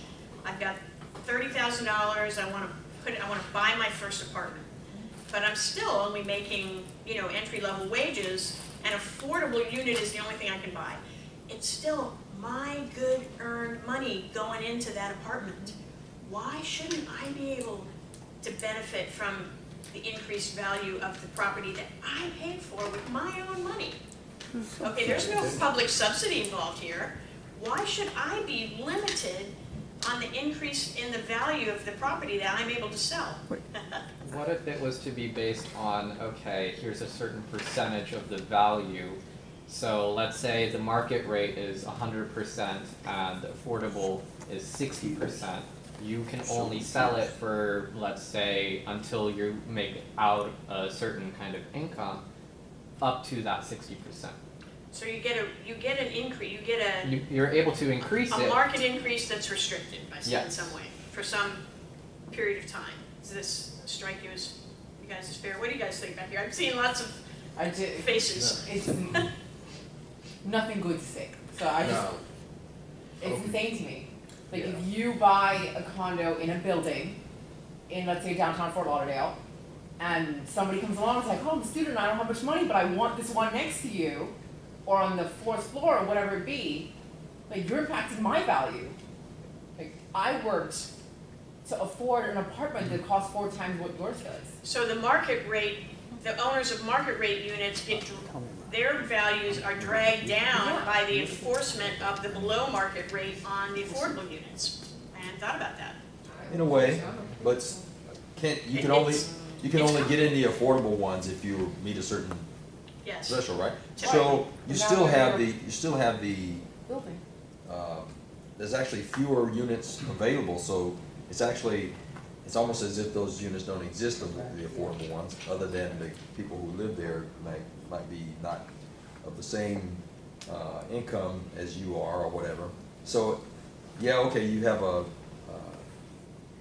you restrict how many places are available, so that since you have a smaller supply, your value may not drop off, right? Because It's like the dilution and the anti-dilution thing. I see what you're saying. yeah, there's like one. There's less like units yin and overall. yang. That'll drive up the price enough for the affordable housing to not drop it. So the market, I so kinda the see what you're market saying. rate units will benefit from the elimination of the affordable units from the market. So in terms of, is that what you're saying? Yes, that's what Okay. I'm saying. What I'm trying to say. This is why most affordable units end up being in rental and not in condominium because of the complexity of this. And I've arm wrestled with a government agency that wanted the affordable units in a condominium project restricted over a period of time. And how long and how much increase in value was that owner allowed to receive? And that, I mean, I see the value certainly in retaining affordable housing if the public is making an investment in it. You need to, like in terms of grants or impact fee reductions, if the public tax funds are going into the creation of the affordable unit, I see an importance in retaining the affordable units in, for some period of time. The public has a right to see a benefit from their investment, but when there's no public subsidy associated, I'm like, why should anyone lose that benefit of home ownership that is the increase in value over time? I don't know. I struggle with it. I really do. And I'm not sure that there is one clear, fair answer to this, but it's what communities struggle with when they're dealing with an affordable housing crisis. What can the government do? What should the government do? Once the government does it, what do they have to do to protect the investment in those policies? When ultimately one of the largest benefits of home ownership is appreciated value over time, right? And you don't want to deprive someone of that entirely. So it's complicated. Now, one of the other things that I've seen are linkage fees. So this is where you pay, but linkage fee ordinances can arise for more than just residential development. So I've seen it come up when a big box retailer was proposing a project in a city, and the city had a deficit of affordable housing, and and studies would show that the employees of that big box retailer would need affordable housing because the retailer didn't pay most of its employees enough to afford market rate housing.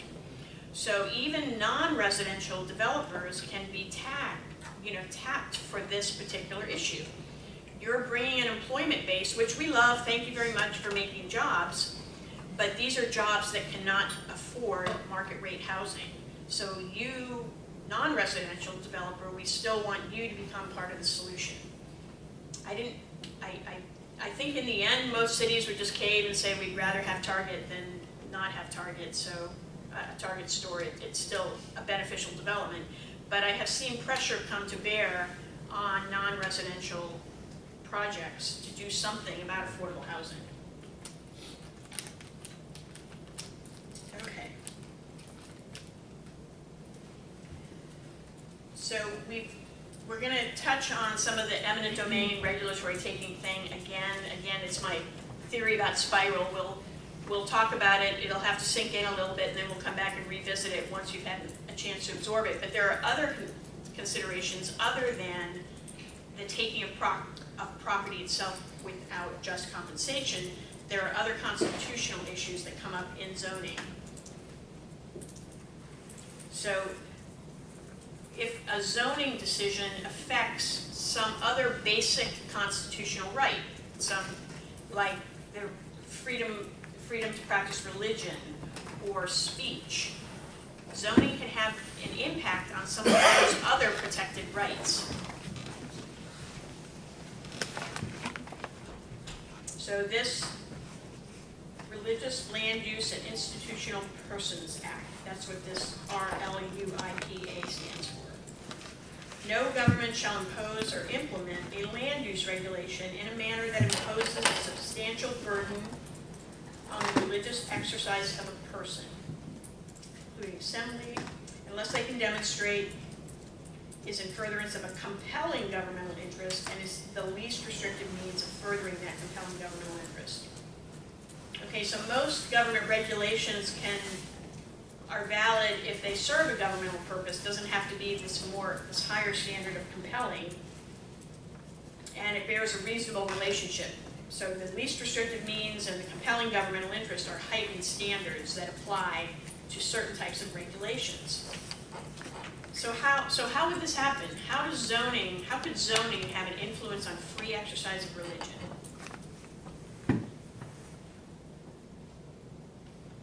If you say it in the zoning, like no X, Y religion here, or don't grant them non-profit.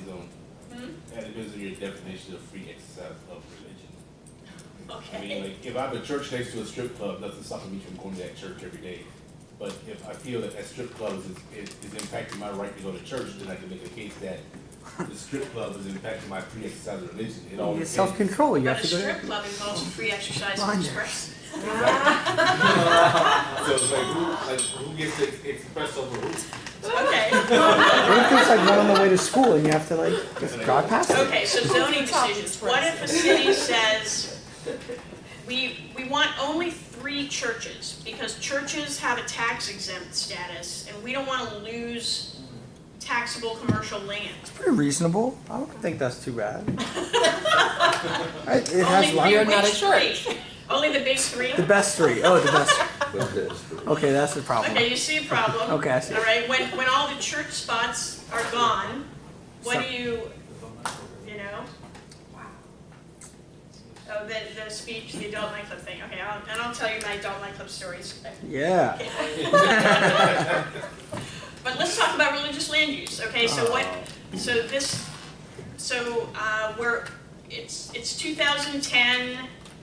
There's vast areas of strip malls that are vacant, and church wants to take up some of that space and create a church.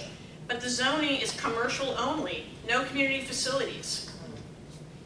Could that be a problem? Yeah, but Under the Religious Land Use and Institutional Persons Act? yeah, it still Yeah, got it done. could.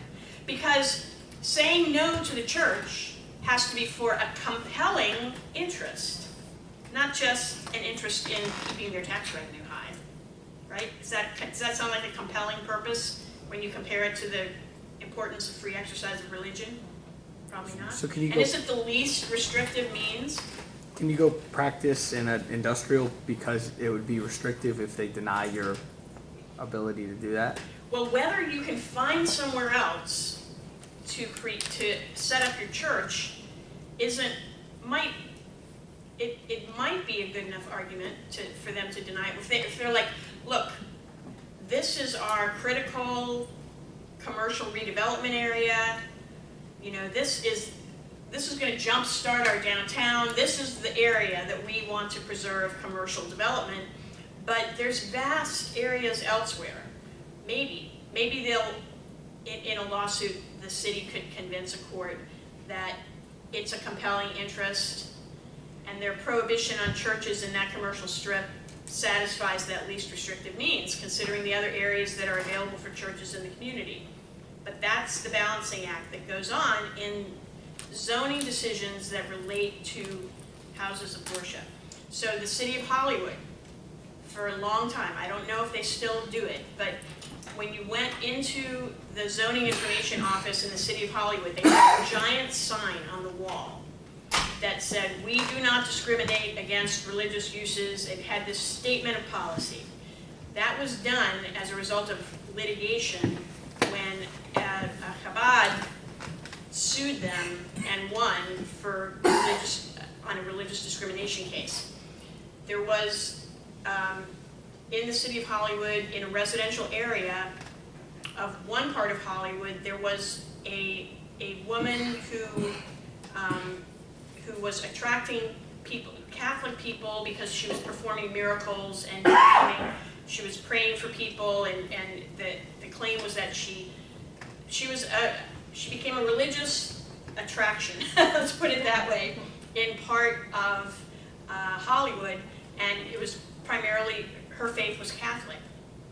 In another residential area, a synagogue purchased 3 houses, and they were using those houses for religious services and religious teaching. The city cracked down on the synagogue, on the Jewish group, and did not crack down on the Catholic. And the mayor at the time was Catholic, and he was significantly behind this position that the city took of not interfering with one sort of religious activity going on in a residential neighborhood, and interfering in another kind of religious activity going on in a residential neighborhood. So there was a lawsuit, and eventually the city was found to be in the wrong, and they settled. And wearing, and if I shouldn't describe it this way. I was going to say a dunce cap. No, having a sign in their entrance to their planning department was one of the requirements of the settlement. Mm-hmm. That they make it publicly known that they did not practice this kind of religious discrimination any longer. Okay? That's what it says. It said they used to. It kind of admits guilt. Yes. Huh. Yeah. Yeah. So I had a question about what constitutes a religion. Is a really good question, because what if someone was to state, hey, I have a religion, there's a whole following, and this is what I want to use this space for, is to worship, I don't know, this thing or whatever. Right. Well, there is thankfully a lot of case law in the tax area about determining whether there is an actual bona fide religious exercise going on, because property appraisers have to make those decisions in property tax cases, and the IRS has to make those kinds of decisions in the not-for-profit realm. So there are a lot of standards available in the law to measure that. I remember reading when a prior property appraiser sued a guy basically created his own church and declared that his house on the river, on the New River, was a church, and he had religious services there for one person himself. And the property appraiser in Broward County had to sue him, and she did prevail in that case, and his one-man church was found not to be a bona fide religious exercise for tax purposes. So there's a good body of law that helps that decision-making process in the tax area. But it's a challenge when it has a tax implication for a city. I mean, I've done projects where the city in the application required the applicant to calculate what the tax benefit of their project would be. You know, so we had to, for that exercise, disclose that if we get approval and we build this project, we're going to spend $40 million, and it's going to increase this is going to be the net tax benefit to the city. I don't really think that was a legit land use issue to analyze, but they required it and we complied. So, but that tax considerations, when they come up against First Amendment, the exercise of First Amendment rights, they're not often going to prevail. Adult nightclubs, dancing is speech, and that is protected by the First Amendment. So when I was a very young lawyer, at Broward County, there was litigation going on against an adult nightclub in the unincorporated area of Broward County. It's now in Pompano, the location is. And my supervisor, like, had me assist her with the litigation because I really wasn't good for much of anything yet. I didn't know what I was doing. I was a baby lawyer. So I tagged along, carried her bags, so to speak, and we went through this federal lawsuit about the zoning regulation of this adult nightclub. And it was federal because they were alleging that our zoning regulations that would have required the adult nightclub to be 1,000 feet from a residential area, separation, that violated their First Amendment rights as an adult nightclub. So we won at the trial court level, and I eventually handled the appeal. We won in the 11th Circuit Court of Appeal. And then they tried to get it heard by the United States Supreme Court. So I got to write a brief to the Supreme Court telling them why they didn't have to take up this nonsense. let the decision of the court below stand. So, and through it all, my mother kept saying, why is there no news coverage of this? Because you're winning. And because it was eventually a RICO investigation, a criminal investigation of the owner of the club that shut down the club. All of my efforts had no impact whatsoever. I'm like, Mom, that's why I'm not in the newspaper about it, because I'm really, yeah, I'm winning, but it's not closing them down. But anyway, so that was an interesting period of time. I was very, very young, and I looked very young, and I had to, talk to the zoning inspectors about what they had to identify, what they had to look for in their zoning inspections to confirm that it was an adult use. And I was used to this language by now. I've been working in it a while, and so these are the older, retired contractors. They get jobs as building inspectors, and there I was, 24 years old maybe, and I'm like, okay, did you see the top of the butt crack? Did you see that? And I'm going through the anatomically specific things that the code required them to identify in their inspections, and I'm fine with it because I'm used to this by now. And they're like, to them, I look like their daughter, their niece, and so they're blushing, they're looking at their feet. Yeah, it was kind of interesting, but I got to be a smut buster for a while. But it was a big federal deal because it had been determined by the United States Supreme Court that exotic dancing was expressive activity which was entitled to protection under the First Amendment. Sign regulations, it gets very tricky here too. Okay? So the difference between a sign regulation that says it can be this tall, this wide, and the print can only be this big, does that strike you as infringing on anyone's expressive rights? But if it says you can't advertise adult nightclubs, does that sound like it's infringing on someone's, if the sign regulations regulate the content of the sign? Yeah. There could be First Amendment issues. This happened in Broward County with, Broward County rents out the sides of buses for advertising. And it's just simply a revenue generating mechanism. It's supposed to be regulatory, but the elected officials started trying to get involved in who could and could not advertise on the side of a bus. And they were wrong. They're not allowed to regulate the content of advertising signs when they're acting in a commercial sense, not in a regulatory sense. Does that make sense? Sir. Sign regulations, go ahead. So, just to sidestep off that a little bit, so why can't, if that's the case, why aren't cigarette commercials allowed on TV, and why doing alcohol commercials, they can't show anyone actually drinking the alcohol? Okay, so let's talk about the venue. Those, you said those are ads on TV. So who controls what can go on TV across the airwaves? Federal FCC. Right. There's federal control because through the FCC. So they set standards because it's just been historically that they have the regulatory power to set broadcasting standards. So that's why. It's because who's regulating it? It's the federal government. The federal government is claiming to control the entire venue, so to speak, of broadcast. And they're saying you can, and we're gonna exert control because we're allowing you to do this for free, essentially. We're making the airways available for free.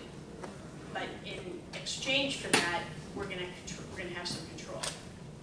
So, different realm.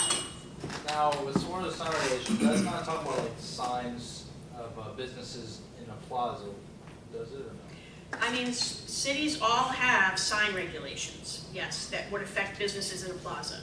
Because some businesses I've gone to some plazas before and they don't have the specific business name, but they have the type of business it is. Yeah. Okay, so some regulations for like a shopping center, to avoid sign clutter, they'll control. They'll say you can only have one color scheme, you know, and some uniform way of identifying all of the operators in that shopping center. And the justification for that, how is that protecting the public health, safety, and welfare? What? Littering? If there's too much attention to the signage, it's a danger to the drivers and pedestrians. Okay, and that's probably an issue, but this is really an aesthetic kind of regulation. That they don't want to look like the Las Vegas Strip in the 60s, right? They don't want sign clutter. They want a uniform. They want something that's appealing and so on. So that kind of regulation for a shopping center is very common. Also, it's mostly size, right? For every 1,000 linear feet of frontage, you can have so much square footage of signage. Or for each entrance, you can get one pole sign, you know, or something like that. They're mostly neutral, content neutral, but they can start to get focused on the content in regulations. It's something that cities have to look out for. The golden arches, okay? I remember when Coral Springs and Boca Raton banned McDonald's golden arches in their signage because they thought that was just cheesy looking, you know? That it wasn't high quality enough for their cities. How quick they use that, like?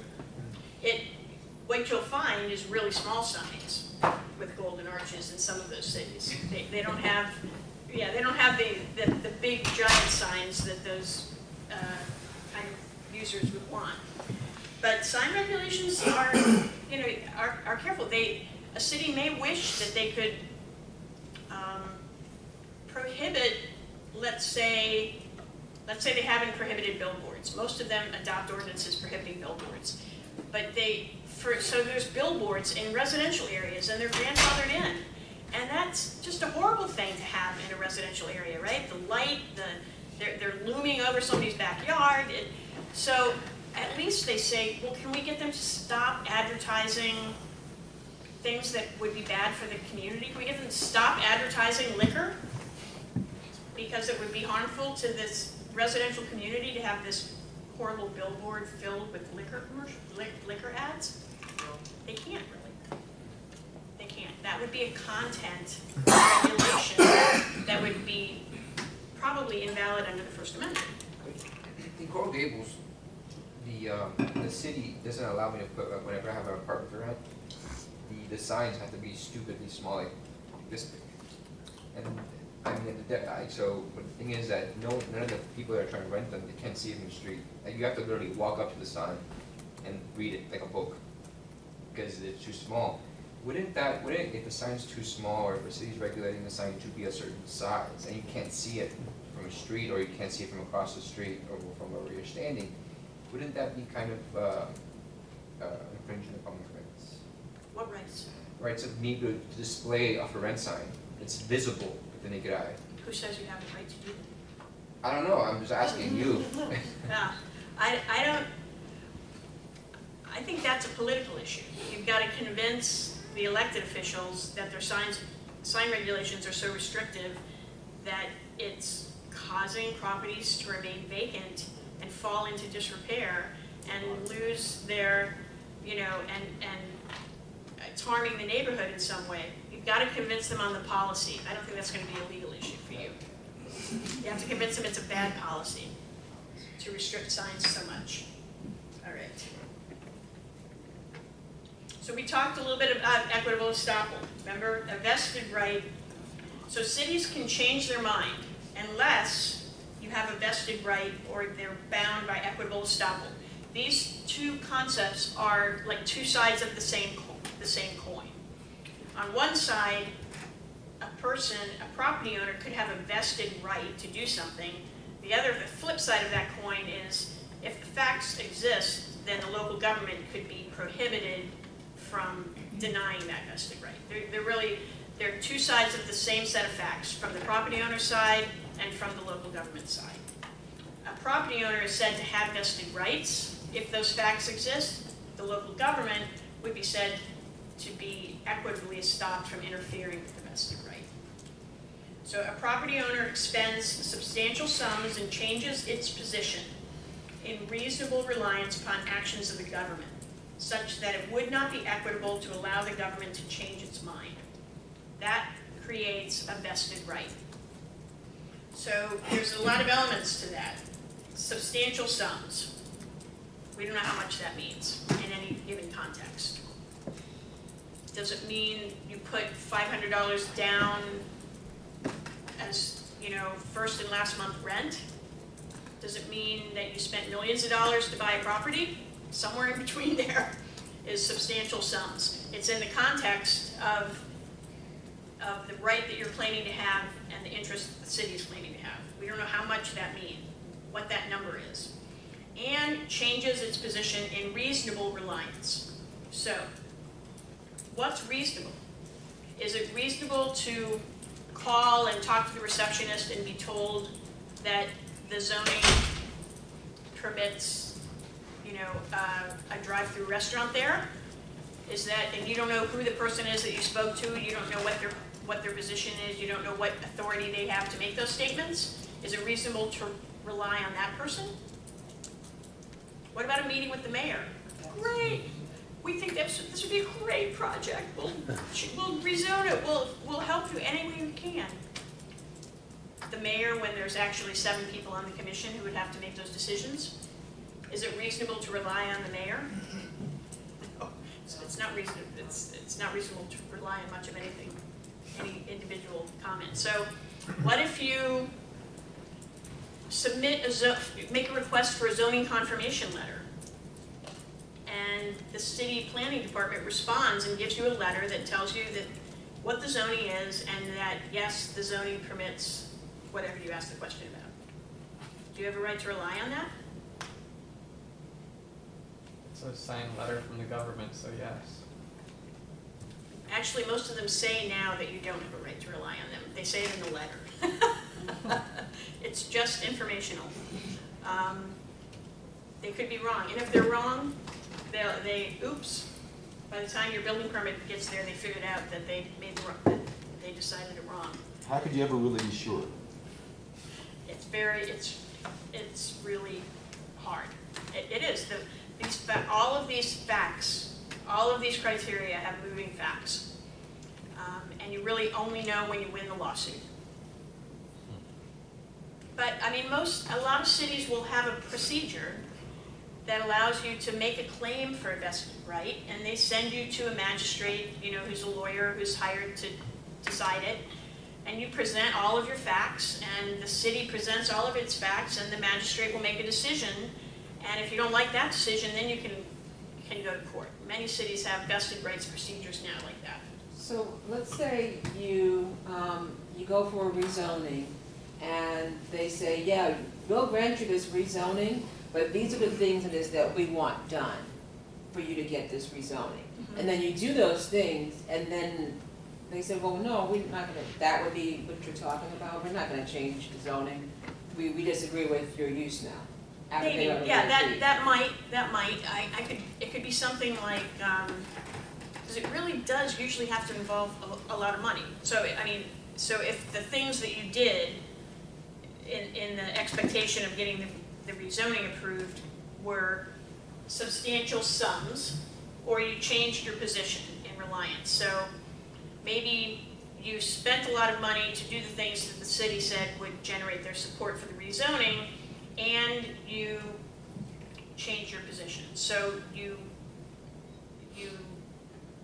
signed, you know, you paid money for an option and gave up the opportunity to buy other land or something like that. So you changed your position. It's the facts can be tricky, and again, the case law tends to be kind of all over the place, but it's a concept that city attorneys everywhere are pretty familiar with. A local city was contemplating a ban of a use that my client was in the midst of the permitting process. They had a signed lease, they had a certificate of use for one part of the project, and then the city banned the rest of the use. But we made the argument and got the city attorney to acknowledge in the public hearing that our client had a vested right to complete the permitting process and open that use, notwithstanding the city's ban, and to operate as a legally non-conforming use. So I made this vested rights argument and got the city attorney and the city commission to acknowledge it at a hearing. So you can do it. I mean, it's... And equitable estoppel is the same standard, but from the government's perspective. So the government can, if they make a mistake, they're allowed to fix the mistake, even though it harms you, unless the facts have gone so far that they're equitably estopped.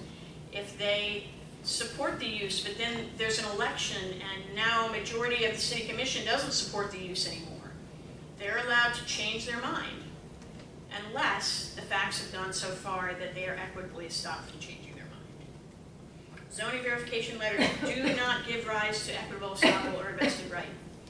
Lenders love them. Lenders make you get them.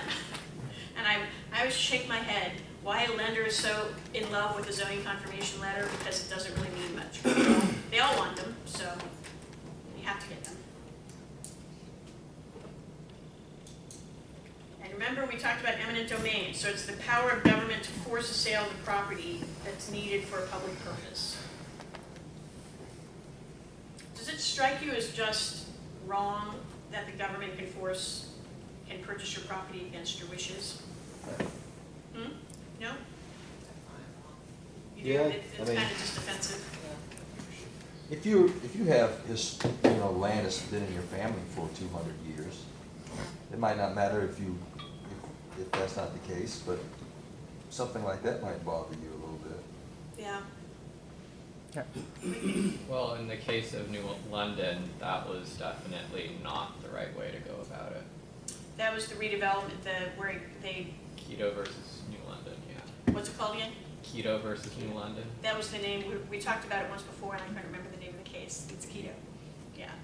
So in that case, the United States Supreme Court supported the city's position that it could condemn property from a private property owner and then give it to a redeveloper, transfer it to another private property for a redevelopment project, and the Supreme Court upheld that. And there was such pushback that states, including the state of Florida, adopted statutes that prohibited it.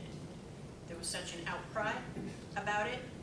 So now in Florida, a local government cannot condemn land for a public purpose and then transfer the land to a private entity without going through the process of offering it back to the original seller and so on. So it's that kind of redevelopment where the local government uses its eminent domain authority to assemble properties that would otherwise be very difficult to assemble, and then hand it all over as an assemblage to a private developer. Those kind of things have kind of ended. It's not really possible in Florida anymore. Okay, so the U.S. Constitution says no person shall be deprived of life, liberty, or property without due process of law, nor shall private property be taken for public use without just compensation. And the Florida Constitution uses the term full compensation. Does that strike you as being much of a distinction? No. Just compensation versus full compensation? Semantics. Doesn't seem too significant, but in Florida it actually has a meaning, because this provision of the Constitution was used to drive the development of our eminent domain statutes to require the condemning authority to pay all the legal fees and consultant costs for the condemnee. And in most states, that's not the case. And that's after a property is condemned? Yeah, so the process, and I don't remember if I had something about the process. Wouldn't that lead you to hire better lawyers since you know there's no chance of you paying? Yes, and the state, in certain areas, they restrict those, they legislate those fees. So, Let's get the best. the fee gets fixed as a percentage of the benefit that the lawyer achieves for you. The difference between the first offer and the ultimate price. So there's a percentage in there that the lawyer can get.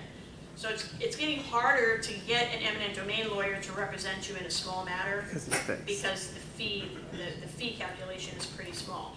Big, in large eminent domain matters where there's a new interstate highway going through, there's a lot of money to be made by the eminent domain lawyers there, and they'll represent property owners. But so is full compensation before the announcement of eminent domain or after? Because I remember years ago when I was taking historic preservation classes, there was an issue where people brought up, if you know that your property is going into eminent domain, your property values go down, and that's what people would offer you from the government's perspective. so in Florida, the valuation is supposed to be done, first of all, it has to be done by appraisers, and they have to be licensed and qualified appraisers. And then they have to follow the rules about how an appraisal is done. So they do it, if you've ever had an appraisal done, there's a couple of different methodologies. You can do it by comparing comparable sales, you can do it on a development scenario, what would all of the costs of development be and what would the likely sale price be, and that you can do it on an income basis. So a property that has an ongoing income stream can be valued based on the income, that income stream. But the appraiser has to be qualified and competent and follow these appraisal rules. But apart from that, the value is supposed to be analyzed without regard to the project for which the land is being acquired. So let's think about property that's on the edge of an airport, and the airport announces that they're going to build a new runway. Okay, those properties may be negatively or positively affected by the announcement of that project. But when the government gets around to acquiring the properties using eminent domain, they are supposed to disregard the effect of the project in the valuation. It's hard to do because these projects, the larger capital improvement projects of local governments, they're in the rumor mill, they're in the marketplace for years and years and years before it's announced. So what does it mean to announce it? Does it mean that the government adopts the resolution to condemn? Is that the first announcement? Or is it way back when the Chamber of Commerce first invited the airport director to come talk about the 10-year plan? Or is it way back when the very first concept of putting the new runway in was floated with the FAA? When is the project announced? That could be a little tricky to determine also. And whether an appraiser can really find a way to disregard the announcement of the project. Does that mean they have to find comparables? Does it have to be reflected somehow in the comparables that they select, that it wasn't influenced by? I don't know. It can be very tricky. In addition, in Florida, appraisals, the testimony of appraisers is definitely the most important in terms of valuation, but there are two other variations. First of all, the property owner is allowed, even though they might not be an expert, to sit in front of the jury and tell the jury what they think their property is worth. Okay, it may not be persuasive, but you can't stop the jury from hearing it. So the family farm or something like that, and a very compelling personal story could come into play in how a jury evaluates the testimony of the property owner. The other thing that you can do in Florida is you can have your appraisal done based on a reasonable redevelopment scenario. Okay, so for example, so there was agricultural land in Miami-Dade County that was identified by the school board for a school site. And it was zoned very, very low density, like 1 house per 5 acres or something. It was probably a 20-acre parcel. The property owner was able to put into evidence, I think they ended up settling it, but the property owner was able to develop a case that said, everyone around me who's zoned this way gets zoned up to a 3-unit per acre zoning. So I should be able to value the land on the assumption that I can rezone to 3 units per acre instead of 1 unit per 5 acres. Because that's what's happening all around me with similar properties. And then it's a matter of, first of all, convincing the judge that that is a reasonable development scenario, that it's not too speculative, and then presenting it to a jury in a way that they find convincing. And something interesting also about eminent domain in Florida. Florida is a development state, okay? It's always been a development state in a comedic way where people sold poor schmucks from the Midwest on swamp, come to Florida, build your dream retirement home, and it was really a swamp. That all happened in Florida. Florida is all about development, right? It's baked into the state's DNA. So protection of property rights is something that the legislature in Tallahassee has always protected pretty fiercely. In Florida, if you have a jury trial on eminent domain, you get 12 jurors. The only other type of case that you're guaranteed to have 12 jurors of your peer is where someone's life is at stake in a capital case. Okay, every other kind of case in Florida, if you're going to a jury, 6 juries is enough. Eminent domain and capital case where someone's life is on the line because there's been a murder. There you get 12 jurors and an eminent domain. The state of Florida, the legislature has always highly protected property rights. And they do that in the eminent domain statute too. So there's a general statute in Florida, and most states there is, that covers eminent domain, and it will define which governments have the power of eminent domain and how they can use it, and what the procedure is for the use of eminent domain. But in some states, including Florida, there can be special purpose local governments that were created that are given the power of eminent domain. That they're not listed in a statute, but there's a special law that applies only to that agency, and they might have the power of eminent domain. Utilities, okay? Private utilities frequently have the power of eminent domain because it's so important to the development of a community to keep the utilities flowing in a coherent grid pattern that they can't be dissuaded, they can't be pushed off that plan in the provision of utilities by a holdout private property owner. So they don't often do it, but utilities, railroad companies, these private entities will be given the power of eminent domain in a lot of states. And there's two basic procedures. A regular taking means this, that the government declares there to be a project that requires the taking of land. They adopt a resolution that says this is the land we need, and then they go to trial where the value of the land is determined. Then they don't own the land or pay the price until the end, when the jury tells them what the price of the property is. It's a regular taking. Most of the time, local governments do something called a quick take that allows them to get title at the front end and make a deposit, a good faith deposit, and then fight over the ultimate value later. But the government then gets title at the front end of the project so that, again, they can assemble the land that they need for the project. The court enters an order of taking. That means that the court has to agree that the taking is needed, that the land is needed for a valid public purpose. That's what happens at an order of taking hearing. And then the government pays into the court registry a good faith estimate, which has to be supported by an appraisal, and the total compensation to the owner is determined later by the valuation trial. And most these don't go to trial very often. Most of the time, they can find a way to settle the valuation. Now, under state law in Florida, there must be a pre-suit negotiation, and the petition has to recite these things as to the authority of the agency, and all of this minimal level of information. I have no idea why that's there in blue, but it is, so it's blue. What? So when, for example, I was a lawyer for Broward County at the airport when the airport was doing a land acquisition of the land that's like just west of I-95, west of the Fort Lauderdale Hollywood International Airport, from there out to the what's now the Port 95 Center.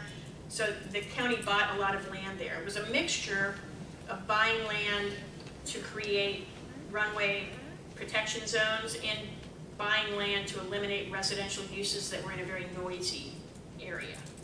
Combination of both. They bought a couple of mobile home parks at the corners of the airport too, to eliminate a residential use because it was a noise sensitive area. And then part of that program involved not buying the land, but buying an easement over the land to fly over it, called an avigation easement. And the avigation easement meant that it would reduce the ultimate height that could be constructed there and which kind of lights they could put on their buildings. It basically said, we're buying the right to fly over you forever.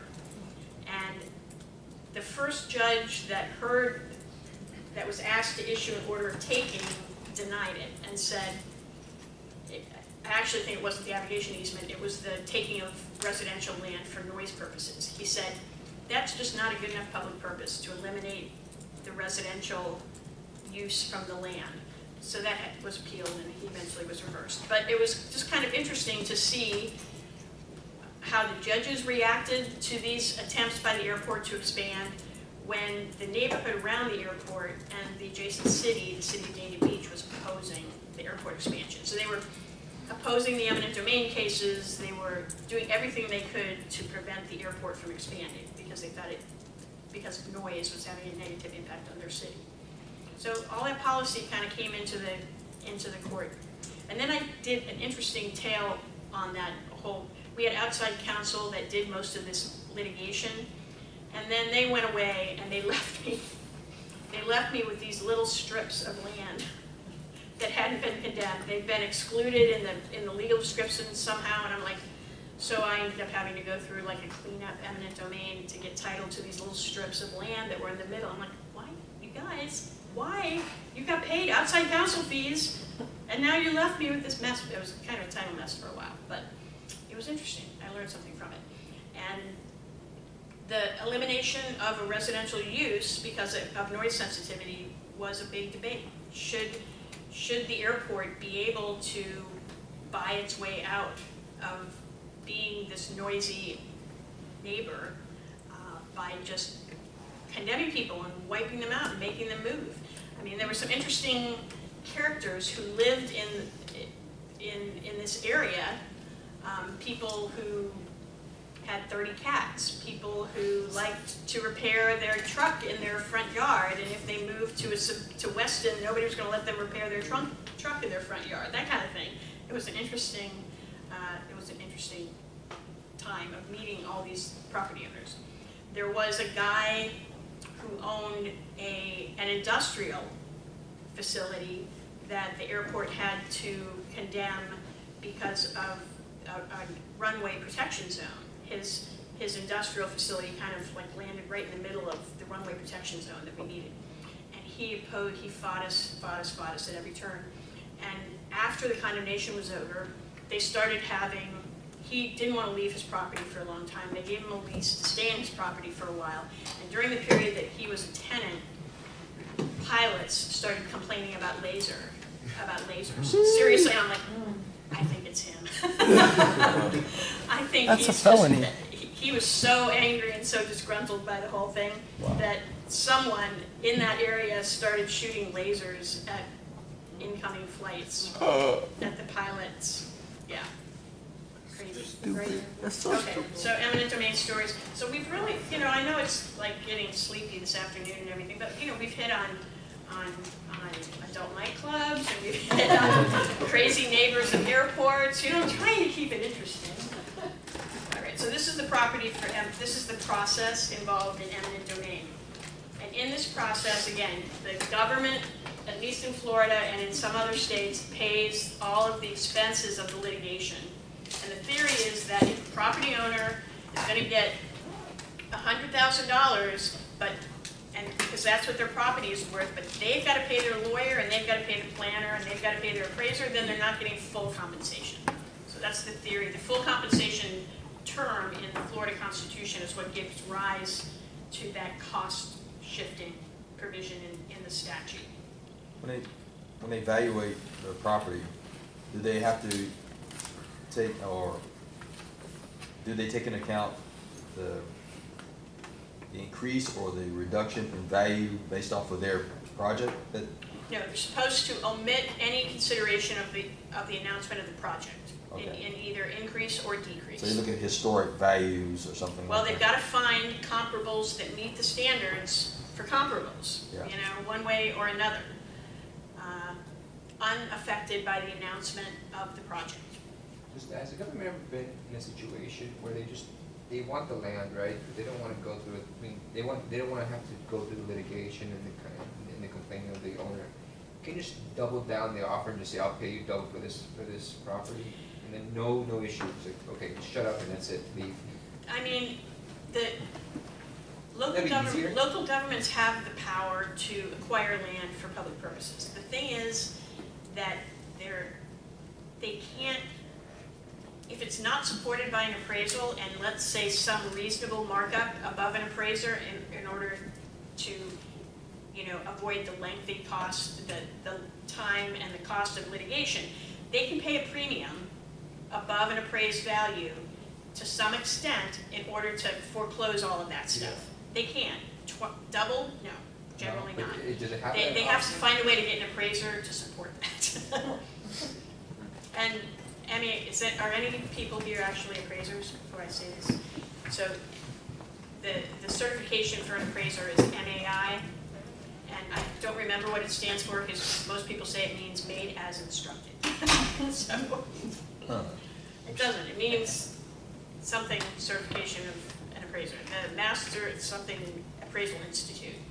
But, so the local government would have to get an appraisal to support the offer that they think they need to make. And even if they want to pay double, and the appraiser still has to accept that offer? Well, in theory, they can make business judgments in the purchasing of land, but they're going to have to answer to the people who elect them about how they spend public money. So they have to show somehow, before they vote for this, they're going to want to show that it's worth whatever they're offering for it. And believe me, I'm sure local governments have found ways to overpay for land in order to, to avoid a lengthy litigation. It just seems easier. But, you know, it's not your money. Or it is if you're a taxpayer. So the compensation can have some adds and some subtracts to it. So we start from the basis of the appraised value of the land, the value of the property that's taken.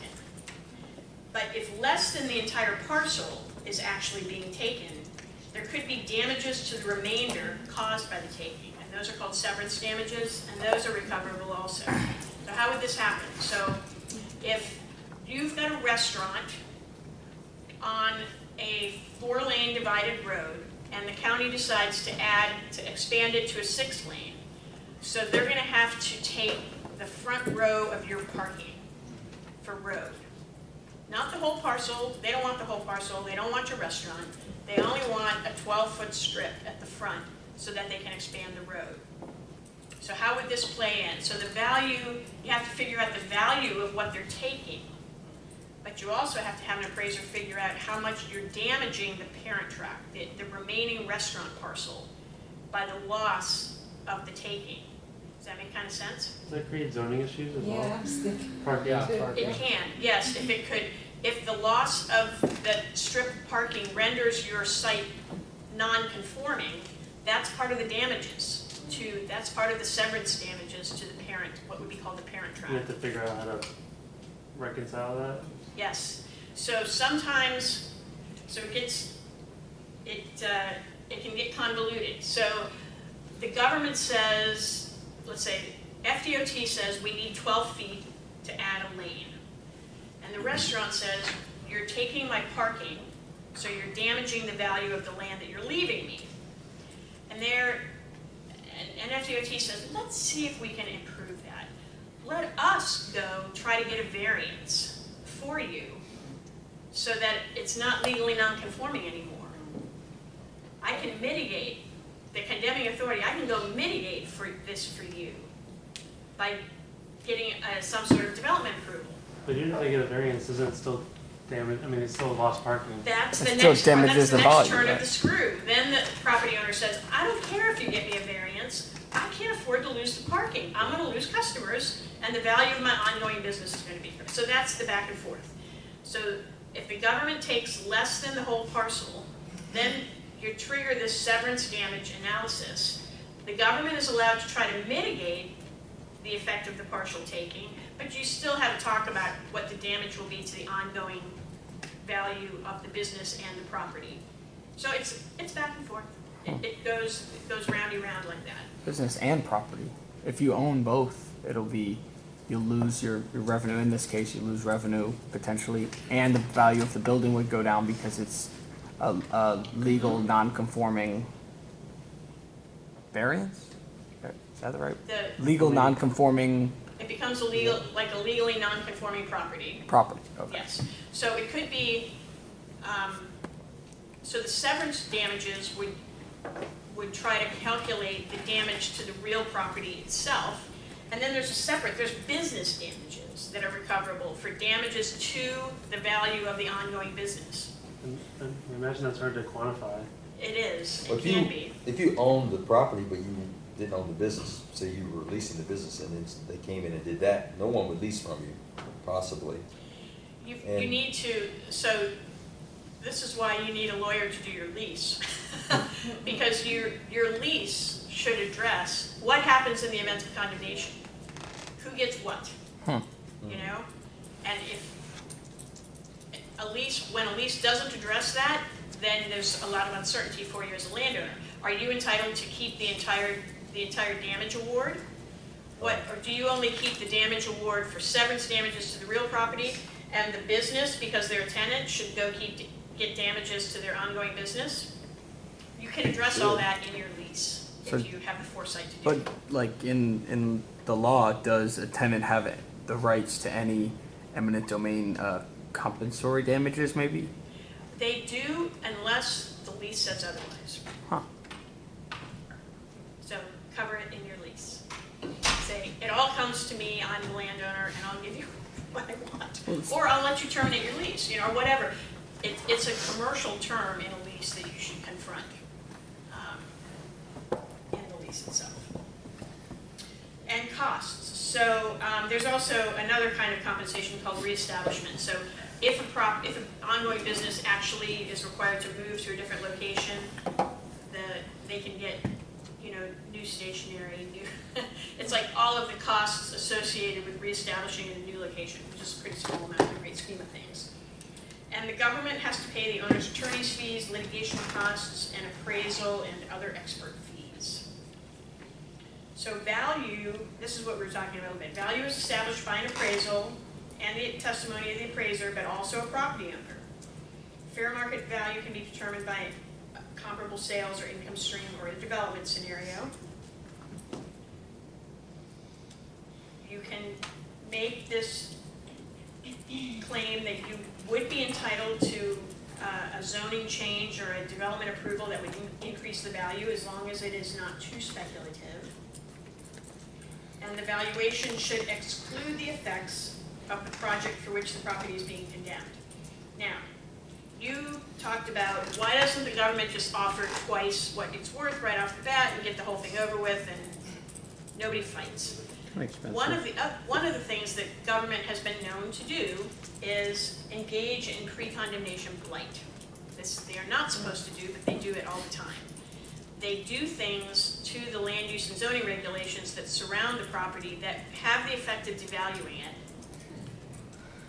in advance, knowing that they're gonna want to condemn it and buy it in 10 or 15 years' time. They do it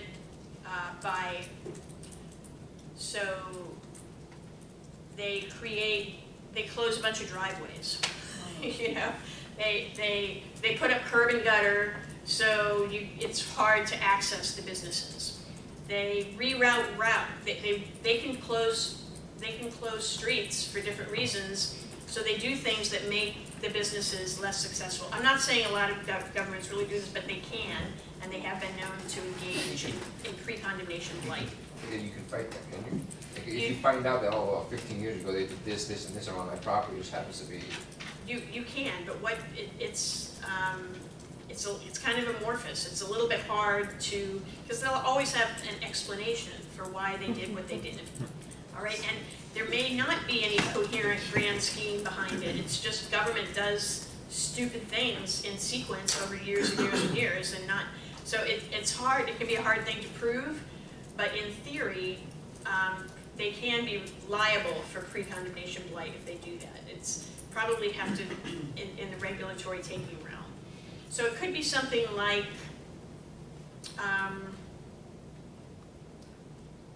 that coming in for a rezoning when it's consistent with the plan and it's consistent with what else is going on in the neighborhood, but they deny it. And the reason they give for denying it is because, well, we really don't want the value to creep up here because we're going to have to take this for a school in 5 years. Okay, it's right there, blatant on the record. We don't want to upzone you because it's just going to drive the value up before we have to take the land. So sometimes they're not really thinking too clearly and they open their mouths before their city attorney stops them. And they reveal the intent on the record that they're trying to depress the value of your property in advance of condemnation. Just seems like a good business decision to them if they're not properly prepared. All right, that is that. It's too early to let you go.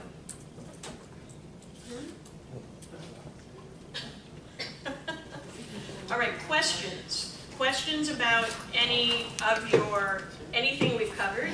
Questions about, you all know to expect the midterm. I'm not letting you go yet. We're getting into some more material. I decided to take a break and look for questions.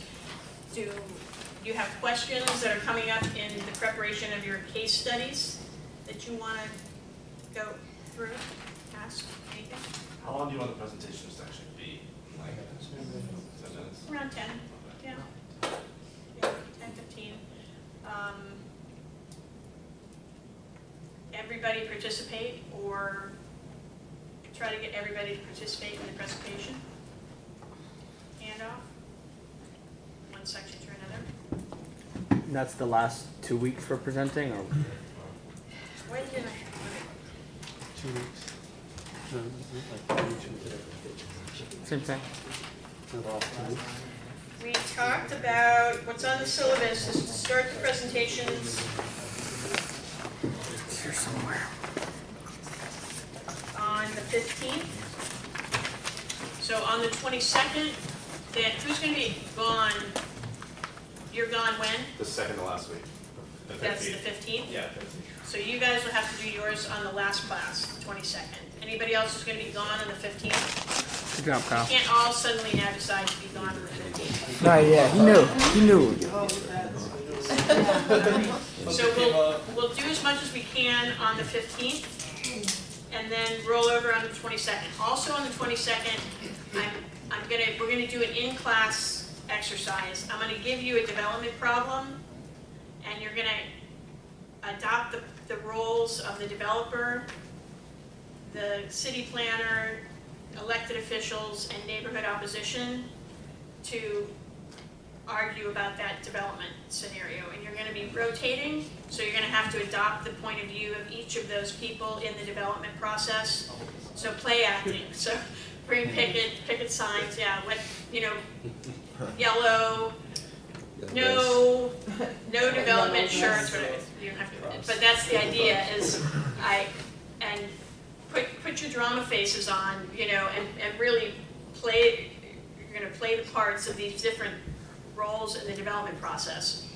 And I don't know, you'd think that me lecturing you about all those different roles would be good enough, but strangely, when you have to find a way to argue those positions, you learn it in a way that you won't ever learn it from me telling you about it. So it's the beginning of experiencing the development process. So that's the other thing we'll be doing on the 22nd. And then I think I'll be sending the final exam to be done outside of class after the final class, I think.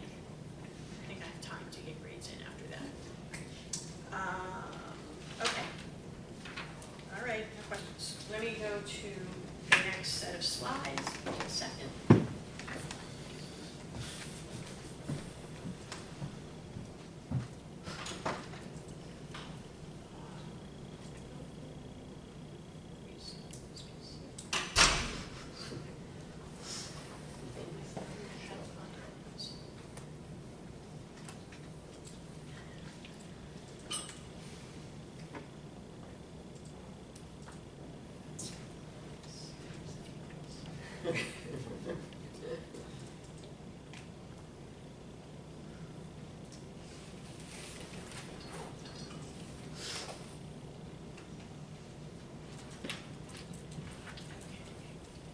I had hoped to get a colleague of mine to come in and talk about environmental regulation.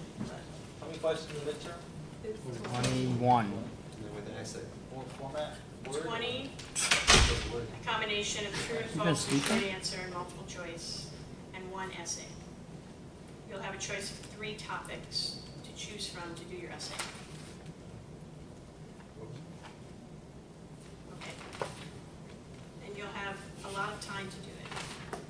So it's not like a time thing, right?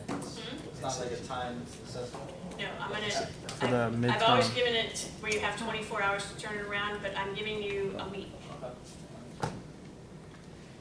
All right? Yep. All right. One part of this class, I mean, my experience is strongest on the land use side of it, but the environmental regulatory side of land development is certainly an important part of development in Florida. Because we have tremendous natural resources here that development is very sensitive to those natural resources. But let's go back kind of to a national story about the history of environmental policy and regulation in the United States. So in the 19th and early 20th century, any sort of efforts to control development from an environmental perspective were really not focused on preserving the environment, but on land management. So making sure that that land was used productively for grazing or for industrial uses. It was, the whole purpose was to create beneficial use of land, not really the preservation of land. But it started with, at that time, with the beginnings of the creation of a national park system. And Teddy Roosevelt was a big advocate of the creation of a national park system, and that had the benefit of taking those lands away from the pressure of development. Now, a lot of land that's in public ownership is still used for private purposes, grazing, water, and other purposes. In Florida, we tend to think of preserved land as being preserved in a natural state and permitting no private productive use, because that's the nature really of our land. But in the West, a lot of public land is just managed to ensure it's not overused, but it is used for private purposes. So early environmental legislation, the National Environmental Policy Act, the Clean Air Act, the Clean Water Act, pollution control, coastal zone management, endangered species. Would you tend to think of the early 70s as a period that was going to be an activist environmental time? I wouldn't have, but look at what was accomplished in these few years for environmental protection. Nixon? That's Is that all We have a Nixon? legislature, we have a Congress now that can't seem to adopt much of anything, right? This, I can't imagine a Congress of today doing all of this in a few years. Wasn't this also around the time when there was like the Ohio River fire or something? It was a river that caught fire due to pollution. It could be, I don't know the story of that, so I can't really peg it. Sounds in terrifying. Oh, yeah. Scary. Imagine that, you see a river in your backyard. time. So what was going on at the time these, you know, critical pieces of legislation were enacted is that industrial development was growing with unchecked, really, and there was no control, there was nothing to force industrial development to protect the public health or safety at all. And it was, I guess, it wouldn't surprise me that pollution that resulted in a burning river would be one of the things that would instigate this kind of broad-based environmental regulation. It caught fire in 1969. 1969 makes sense. I mean, you can see the connection to that kind of health threat associated with unchecked and unregulated industrial operations. The Environmental Policy Act, NEPA. Who's heard of NEPA? Is this something familiar to any of you? The National Environmental Policy Act? NIMBY. NIMBY? That So one? NEPA is a law that applies to all federal executive branch agencies, and it requires those agencies to consider the environmental impacts of any proposed action. So when,